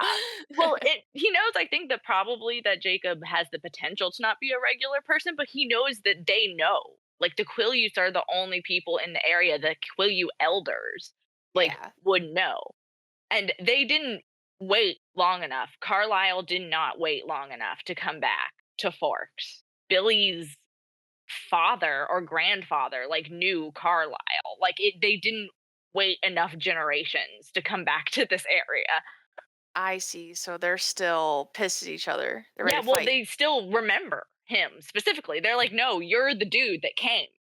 Oh, I see. It's that guy. Like you are the Yeah, like, guy. "You are literally the Gotcha. guy that was here just a few generations ago." Like, we know. And then Edward's also pissed because Bella says that Jacob said that Edward and his family aren't dangerous because they only eat animals. And Edward's like, bitch, I just went to dinner with you and told you I was going to murder some guys. I'm trying real hard to keep up my dangerous facade right now. Exactly, exactly. Edward is very offended. I think he's like, "He said I'm not dangerous?" Like, He was pissed. He was like, I've been trying so hard to appear dangerous. Like 20 minutes ago, you were eating ravioli. I was telling you about murder. And now you apparently don't think I'm dangerous. apparently, yeah. Eddie big mad. And he big mad. And Bella was big mad that Edward like came back a few days And before. she's like, "Oh, where were you? Like, you weren't back in school? Like, you got back, like, on Sunday? And where have you been all week?"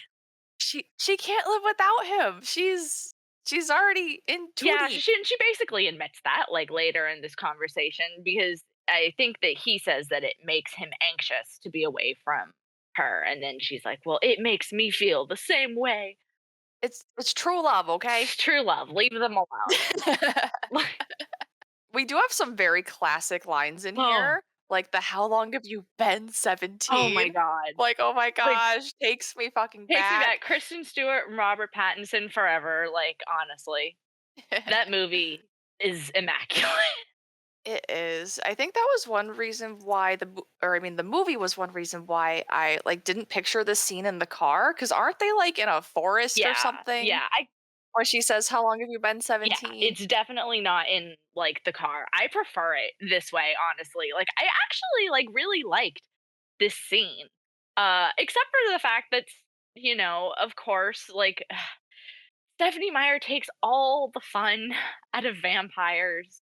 She does, she does. She takes, like, every I'm guessing she didn't want it to be, like, cliche, but I feel like some of those things are why people like Oh, vampires. that's definitely why I personally like vampires. Like, and I like am an Anne Rice reader, and like, there's pieces that you can really see that like she was influenced a lot by Anne Rice, but took all the fun out of the type of like broody, beautiful, like fucking dangerous, like vampire that Anne Rice is really good at in her series.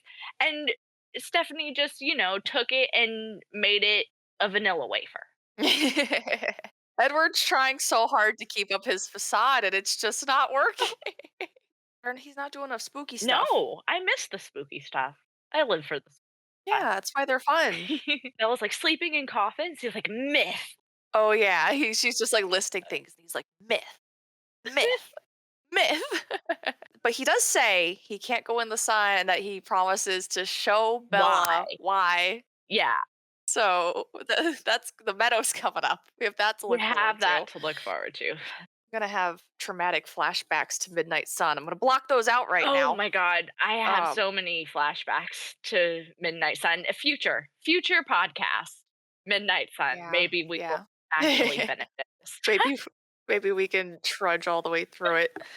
Speaking of other things, like other media, when she said "Holy crow" and you pointed out that Anna from Shades. 50 Oh, yeah. Shades says that, I, like, lost my mind because I love looking for the Oh my comparisons. gosh, yes. No, Anna is like I think Anna says "Holy crow" like a lot of times in the book. Like I can't remember exactly, but she says it constantly, and I think Bella only says it like a couple of times, so it's really funny.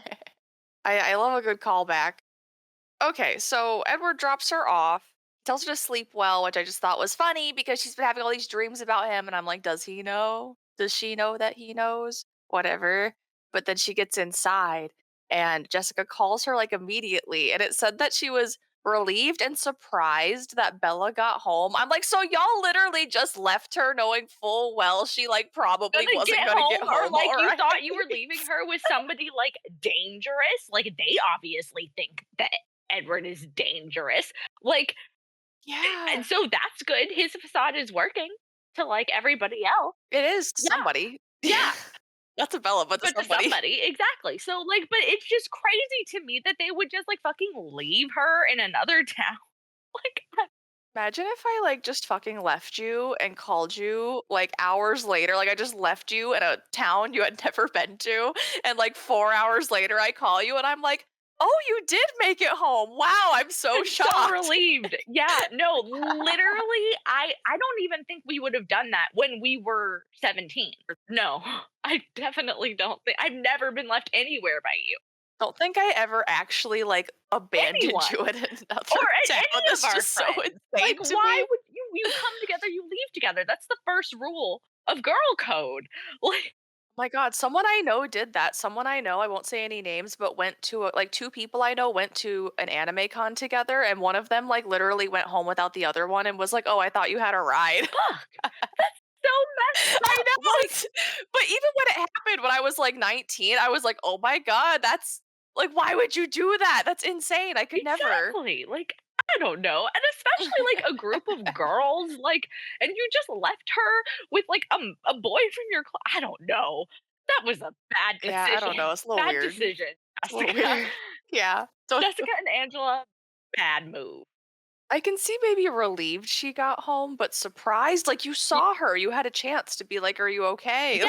Like, let's communicate." But you didn't. You were like, You were just like, "Bye." okay, yeah, totally. We can leave you. I don't even think they like asked Bella. They just like, Edward was just like, I'm going to take Bella to dinner. You two can go home. And they were like, okay. God, Bad Jesus. friends. Bad friends. All I have to say. But at least Jessica did call to check on her. So, like, I guess a little bit of props given there. Oh, circling back to classic lines, we have another one. It's the last thing that happens in the whole chapter. She says, "I was unconditionally and irrevocably in love with him." Oh my God. Just chef kiss classic line right there. Chef's kiss. Great line. Yeah. Mhm. I want that on a t shirt. Make that happen. We're gonna have a lot of t-shirts by the end of Yes. this. Yes. All the merch. Give it to me. Oh my God, we should like actually make a bunch of shirts and then like do an Oh my unboxing God. We should. of all the shirts that we said That's we such a good wanted. idea. Chapter 10. Interrogations. Edward surprises Bella by showing up at her house and offering to give her a ride to school. Yeah, that was nice of him. I like approve, I guess. It's control, but like I That's true. I didn't think about the fact that like that is kind of considerate of him, but she does have a car, but also like I don't know if I wanted to see someone and they showed up. I guess it's just perspective. yeah. Yeah, it's very teenager. The whole thing is very teenager. This whole relationship and book and everything is just so teenager, but it is a young adult novel. Yeah, I was really, really feeling that the last chapter when she had hung out with this guy like 3 times and she's like, I love him. I'm like, oh my God, it's like, I love him. I'm irrevocably, obsessively in love with him, and I'm just like, "Oh, are you, sweetie?" yeah, are you? That's, I don't know. I feel like that's how my teenage brain worked. Where, like, I got a crush on a guy and I was like, that's it. We love each other now.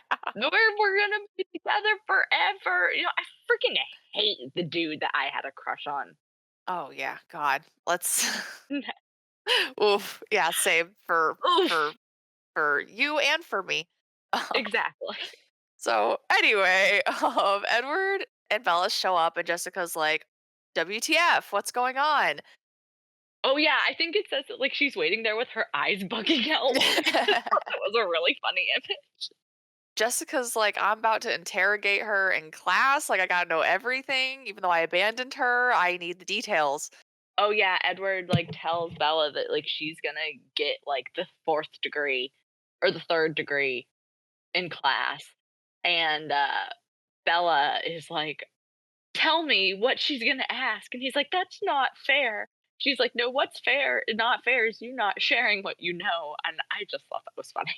Yeah, and Edward alludes that he's gonna, or maybe he says it, I can't remember, but says that he's gonna basically read Jessica's mind so he can tell what they're talking about. So that he can eavesdrop on, like, what Bella says about him, Yeah. which is Yeah. kind of rude. I do think that's a creative way to use that power though. It is, I would do it. I like that. Yeah, it's a little evil, but I like the way that part specifically is written. Yeah. Oh, and we did notice that Edward touched Bella's hair, which Mike did before, and I think she liked it. But no, she totally liked it. She was like, "Yes, excellent," when Edward touched her hair, but, like, when Mike did, she was like, "Ew," which I mean, valid. She is, That's like, fair. Gotta get consent. uh, irrevocably in love with Edward, so she would Yeah, like it if he touched her hair. yeah. All right. So then after class, Edward meets up with Bella and they're in the cafeteria and he gets a ton of food and she's like, "What the heck? Why are you getting so much food?" And he's like, "'Cause we're hungry." Half of it is for me. Half of it is what he said. Yeah. Oh. So they sit down and she's like, "So what if someone dared you to eat food?"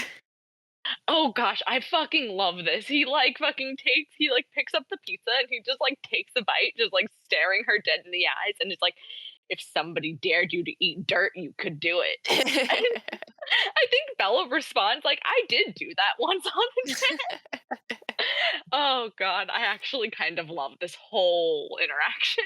Yeah, some of their interactions are actually kind of funny. Like Yeah. their banter's pretty good. And then she talks to him about how he's basically just continually trying to push her away. And what did he say? He was like perceptive. Perceptive, yeah. I But just I don't feel like you need to be that perceptive to figure that out. He's constantly like, I like you, but stay away from me. Let's be friends, except let's not. Like he's just blatantly saying it to her. I don't think you need to be that smart to figure that out. Exactly, and I mean, like, it's fair, it is perceptive. I think what she says is, like, "Sometimes it feels like you're saying goodbye when you're just talking to me," and he's like, "Perceptive." I just thought it was so funny because it's like, indubitably. That was funny, and I don't mean that, like, in, Bella's stupid way, I meant it in, like, a Edward thinks he's mysterious, but I don't think he's as mysterious as he thinks he He's is. not. He's never been mysterious, exactly. And then they're just talking about, like, the hunting trip and, like, what kind of animals they like to eat. And at some point, Edward's just like talking about like Emmett's favorite grizzly bear to eat or something. And I just was like, wait a second, aren't they like in the cafeteria just like talking about this? They're in the middle of the cafeteria and, like, they're just discussing their hunting patterns, like, in detail. Like, he's literally like, "Grizzly we were there to hunt bears, like, a grizzly is Emmett's favorite. My favorite is mountain lion. Like, Emmett is like a grizzly bear when he hunts," and I'm just like, "Y'all are, like, sitting in the fucking" it's not hard to eavesdrop on someone in a cafeteria. No, like literally 2 weeks ago, it was like, oh, this is a super secret. This is the ancient secret from the people of vampires. Then she meets Jacob and he's like, oh, it's like a secret. Everyone's like, oh, it's the secrety secret. And then they're just like openly talking about everything. Like 2 weeks later, is like how far we are in the timeline of this book. No, I mean, you're completely right. That's like it's actually, like, kind of hilarious. I just that really sent me. That was such a good way to describe it. Bella asks Edward if she can see him hunt, and he gets all pissed, and she's like actually scared of him, I think, for the first time in the for the whole book. first time. Yeah, and he like and she was like, But she tries to hide it. yeah, she tries to hide it and she's like, "Oh, what would that be like too scary for me?" And he's like, "If that was all it was, I would take you out tonight because you could use a healthy dose of fear." Yeah, he just wants her to be spooked 24/7. Yeah. I mean, like, and his whole thing where he's like, "You can't possibly think that like you care more for me than I do for you." It's just the cringe. Yeah, it's all just goes into his gaslighty manipulation personality where he's just trying to control how she feels and thinks. I don't know. Like at every second. Yeah, exactly. Like he even says in this chapter, he's like, "I want to know every single thing you think." Like he just wants to literally own and completely possess her. And I mean, like, it's just People are into that. people are into that, I guess, but it's so like it's such a red flag. Like I don't know, just it's like the whole thing where this is like some like like an epic love story that like people, like kids read and they're like, "This is what my relationship should be like. We should be like obsessed with each other every fucking second." Oh yeah, that's that is not ideal. No, it's not ideal. And it just like it gets really that kind of thing, like it's really apparent. Like this is where it kind of like really gets revving. Oh, definitely. Yeah, when I joke that like some people are into that, I mean like those people that are old enough to then distinguish like fantasy versus reality of like yes, this is Yeah, fun to read about in a book, but I know that that would not be a healthy relationship. Like it's just fun to fantasize about, which is totally different from like, you're right. Like this book is for like tweens and stuff we're reading it. So it's different. exactly. That's kind of the problem. Is just that it was written for like a younger audience, and that's kind of the issue. Because you're right. Like people who want to could use that fan. I personally like love that like little corner of like fan fiction and stuff. Like Yeah, but then you're like in a healthy, loving relationship in real life. You don't like actually want your partner to act that way. exactly, exactly, and that's the difference Yeah. Fun to indulge once in a while. in fantasy. Chapter 11. Complications. So it's movie day in class, and the lights go out, and there's some weird tension going on Oh between yeah, Ella and Edward. I think that she's like, there's like an electricity. I just wanted to touch him so badly. And I mean, like, I've been in high school movie day, like, is a little gropey, I would say. But, like a bit over the top considering that they've only been talking for like 3 days. But they love each other already. Well, that's true. It's love. I can't be unreasonable, I suppose. So she wanted to touch him, and then after class, he like strokes her face and just like walks away. It was so strange. Made me laugh. Weird and creepy-ish. It's like literally he just like strokes her face and just turns silently and walks away. And I was like, oh my God. Like, "Oh, all right, bye, I guess." Bye. Then she makes it to gym class where Mike meets up with her. Mike still exists. He's still out there prowling around in Prowling. the universe. Golden Retriever Mike. He's always there, and he casually mentions that Edward looks at Bella like she's something to eat, which Oh my God, that sent me. I it lost it. That was did. so funny. Some of Stephanie's little puns, I guess, is I don't know what else to call them. Pretty good. Like inside jokes Good almost. job, Stephanie. And then Edward's waiting for her again after class to drive her because he's just like with her pretty much all the time now, last couple days. I think that this is when it starts. Like they're together like literally almost every second of the day. And when they're not, we're knowing about it. And then she brings up, I think on the way home, she's like, well, why can't I see you hunt? And she's like asking for details. And he talks about how he'll possibly like lose control. Yeah, where he's like, we give totally into the animalistic. Yeah. Yeah, that's what it was. and he's just like, why we lose control when we hunt to have you there. I don't think he's like told her yet about how her blood like calls to him, like smells No. to I don't him, think but they've like mentioned that at all yet. yeah. But like he's obviously like, having you there, I would lose control. Like you can never see me like that. Which is kind of funny because like he does want her to think he's dangerous. Yeah, I guess it's like when you I don't know, when you have like a strong craving, you're just like not thinking. He's like, I'm gonna eat you like a sleeve of Oreos. Relatable. Sometimes we all gotta eat a sleeve of Oreos, Edward. So then it's the next day, and Bella's like, "Don't bring up Saturday, don't bring up Saturday," and Charlie's like, "So hey, what about Saturday?" And Bella's like, "Well, fuck." Um, That so, one, yeah, I thought that was funny. so Charlie's just like pressuring her, I guess, not pressuring her, but He's like, like "Well, are you still going to Seattle?" And he really wants her to go to the dance for some reason. yeah, no, Charlie just wants her to go to the dance. He's like, "Well, why can't you go?" And she says, "It's girls' choice, Dad." Like, and he's like, "No boys asked you." And then I think that's when she says, "It's girls' choice, Dad." And then I think she has like a whole moment where she's like, "What must it be like to be the father of a teenage girl?"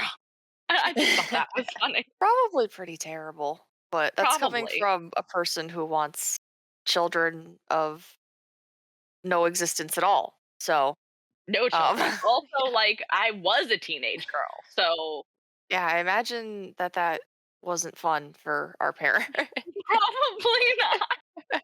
Imagine we were pretty irritating. Oh, man, yeah, probably. So then she's like, "Nope, I'm going to Seattle so I can see my boyfriend." That's not what she says, but that's what's going on in her mind. And then Edward picks her up again. And oh, this is when he interrogates her. After Charlie leaves, though. Only after Charlie leaves. Like, there's a whole system where Charlie leaves, and then Edward shows up to pick her up for school. They're hiding it, they're being sneaky. And then this is when Edward interrogates her the rest of the day. That was funny. Like, there was a lot of just, like, dumb, inconsequential questions. He's like, "What's your favorite color? What's your favorite gemstone?" And then she like, I thought this was really funny when she's like, "Oh, it's topaz." And then she's like, "Actually, before it was garnet, but your that's the color of your eyes today, Edward, is topaz, so it's my favorite gemstone." Oh my god. Ugh. Yeah. She's I don't know. Did she say that out loud? I feel like Yeah, she she's oh my god. Bella, you gotta calm your ass a little bit. just a little. Like, you're coming on a little strong. Then again, I guess Edward's also insane, so maybe it works. It's love. Who am I to judge? What we just both have to keep reminding ourselves, Yeah. you, is that But it they're in is love. love. It is love. How It's dare love. we question it? Then Mike's ignoring Bella today for the first time. He's maybe thinking, all right, she's literally with Edward all the time. I don't stand a chance. He's by Yeah. himself today. And then she leaves gym class where Edward continues to interrogate her until they get to her house. And then she's like, oh shit, it's late. Oh, yeah, they, like, sit outside in the rain in his car for, like, hours and hours outside her house. I mean, they could go inside and sit on the couch, but, like, Oh, okay. Yeah, I forgot. I guess in my mind, I was like, of course they would go inside. That's a reasonable thing to do. no, I mean, like, yeah, Charlie's not there. They could just go and sit on the couch Yeah. instead of in the car for hours. It's a teenager thing to do to just hang out in the car. It is, I suppose. It was never that comfortable, though. Very last thing that happens is Billy and Jacob pull up outside the house. Oh, yeah, I think Edward hears them pull up, and he's, like, just about to let Bella out of the car, and she's like, "What's this?" And he's like, "It's another complication." And thus we have the chapter title, and thus the chapter ends. Oh, actually, speaking of that, before we wrap up this chapter, they actually, when they were talking in the car, they dropped the name of the book. They did. She's like, "What time is it?" And he's like, "It's Twilight." And we're like, "It is." The saddest time. It's the end of the day, and then she's like, "I like the night. You couldn't see the stars if it wasn't dark." The metaphor. The metaphor, the chapter name drop, the book title name drop, everything. There's a lot in just that one little bit. There was. Oh, I also was thinking he smiled multiple times in this chapter, and I think once the last chapter. For some reason, I was like, these people are just like broody 24/7, but like, I don't think they are. I think that's just the impression that we get from Robert Pattinson and Kristen Stewart. I think so. I literally thought I was like, "Oh, I think they act that way because it's like that in the book," and I think I just tricked myself into believing No, that. it's just because Robert Pattinson was miserable while he was filming and hated it the whole time. I was just like, "No, the book is like that." He's like, "This is ridiculous." But, I think he really only smiles at Bella, except for that moment when he smiled at Mike, but I think his smile is kind of disarming to people.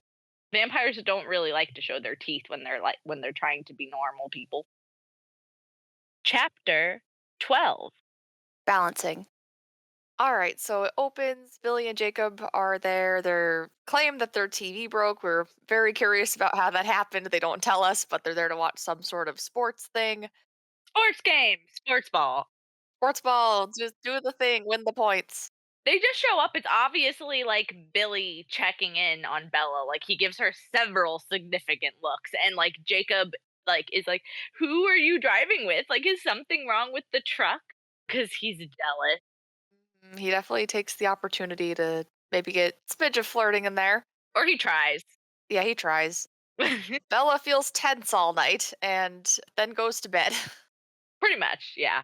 Then Edward picks her up and she just looks at him and thinks that there's nothing about him that can be improved upon. I can't speak, but yes, that just okay, Bella. Okay. There's just this thing about Bella. I wonder how Robert Pattinson felt about playing a person that was described as like angelic and godly and just like perfect in every way. Honestly, that's probably why he looks so fucking grumpy the entire movie. I actually have heard that he had a terrible time and, like, hated it, but I don't know how true that is or if that's just a rumor that I heard. I've also heard that, but yeah, I've never looked up if that's like confirmed that he said he hated it or what. Yeah, but I could imagine hating it. Yeah, yeah, me too. So they talk more about Bella's history, and Edward asks Bella, quote, "There's no one you ever wanted," when they're Oh my talking about god. her dating history, and I was just like, ew. Dude, that's such a weird question to ask, like a 17-year-old. Like, that's just, like, I Yeah, don't I she's really like not that old. Like I know that a lot of people have had a partner by the time that they're 17. mean, I've had a partner by the time, but But it's just, like, icky, I guess, like, in the context of, like, knowing that Edward's actually kinda old and he's, like, asking a teenager, like, "Hey, you never wanted to boink anybody? there's no Really?" one you ever wanted. Like, that's I just, like, don't a weird know. thing.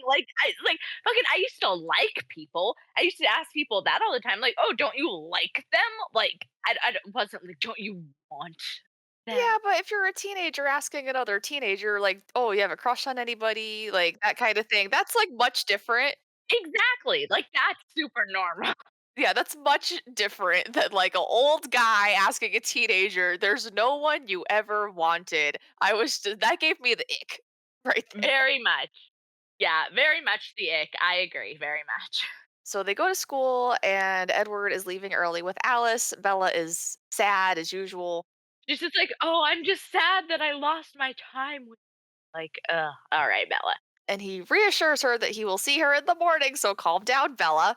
But we do get the opportunity for Bella to meet Alice, which is very exciting because we love Alice. Love I love Alice. Alice is one of my favorite characters that is not, an unpopular opinion, like, everybody loves Alice. I think this is also the point where, like, Rosalie first, like, fucking glares at Bella because she's a bitch. Rosalie's a bitch. I'm logging now my opinion Yep. of Rosalie. I do love Alice, though. Stan Alice. Yep. Everybody loves Alice.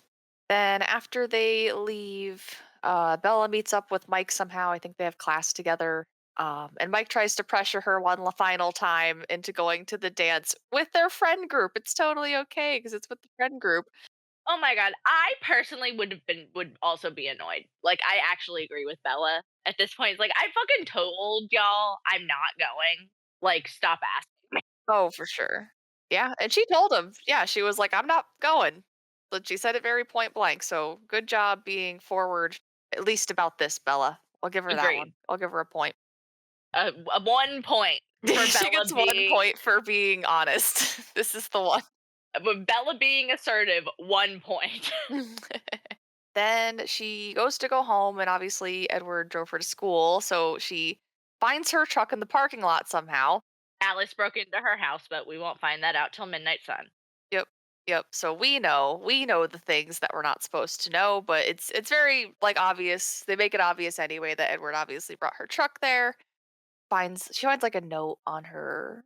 Yeah, she finds a note on the seat that says, "Be safe," because Edward could never stop telling Bella to be safe. I mean, not unwarranted considering that Bella is too clumsy for life. And then she goes home and like notes the locks are how she left them, and just knowing what we know now about the window. I know, I love the fucking window. Okay, so anyway, Bella folds laundry and thinks about Edward. Then she takes some cold medicine and goes to sleep, and she thinks her And twitches. she does She twitch. twitches. I found that part amusing. She takes a bunch of cold medicine and just lays on her bed twitching until she falls asleep. Yep. And then she says she slept well thanks to her gratuitous drug use, which just gave us a chuckle. We were like, oh, I just did not expect that to be in a book for teenagers by Stephanie Meyer. Of this caliber by Stephanie Meyer, and in reference to cold medicine. Yeah. Like, and she is like, I can't sleep. I'm gonna take this cold medicine. That is a bit gratuitous, Stephanie. Yeah, I just did not expect it in this type of book. And I've read this book before, and obviously it just went over my head, but I was like, oh, okay.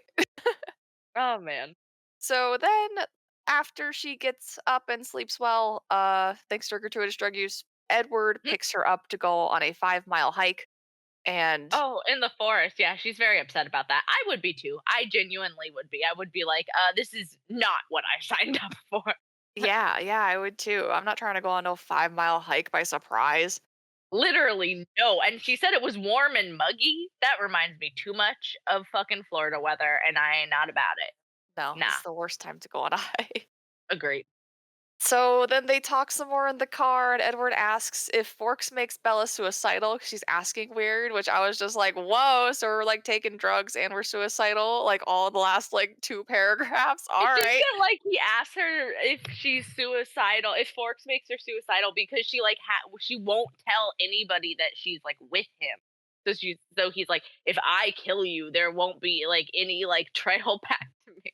But Bella is too self-sacrificing, right? So she's like, I don't want if you kill me, Edward, I don't want my death to cause you problems. Holy shit, yeah. So Bella is worried about hiking, and they hike for several hours and like the gross mugginess, and Bella's Ugh. probably kind of getting pissed even though she would never ever say so. Probably they're Uh, both getting sweaty. Well, he's um not getting sweaty, but she's getting sweaty. yeah, and they come to the meadow. I'm just going to call it the meadow. We know what it is. We're here. It's famous. The meadow! The meadow. We're at the meadow. The chapter ends with Edward stepping into the sun. That is all she wrote. Honestly, that's all you need. That's all you need. But we can end the book right here, guys. Everybody pack it up. Go home. Right? Go home. Before the vampires get truly desecrated, go home. The first time I read this book, I think the next chapter is where I stopped. I just never finished it that first time. I guess I had enough. I was like, I did it. Yeah, you got to the sparkly vampires and you were like, gosh dang it, you're taking all the fun out of this. I was like, oh, that was it. This is what everyone's freaking out about. All right, that's enough. Well, I'm glad that we came back to it later in life and so that you could truly appreciate the fucking horrific phantasm that is Twilight with me. I feel enlightened. And that's where we decided to cut it for our first shorter episode of the Twilight novel. Yeah, we realized 4 hours was a bit long. We got a couple comments about it, and honestly, when we finished recording and editing it, we were like, holy shit, this is over 4 hours of us just talking about the first Twilight book. Yeah, that's it. We haven't made it any further yet.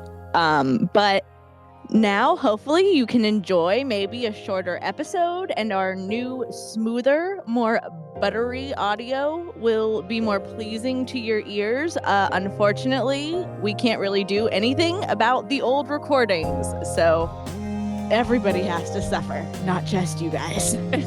Hopefully, it's entertaining enough to make up for it.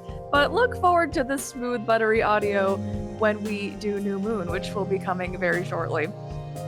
Well, thank you so much for listening to this hopefully shorter and more palatable episode, and we'll be seeing you guys very shortly. Join us for part 2. Bye! Bye!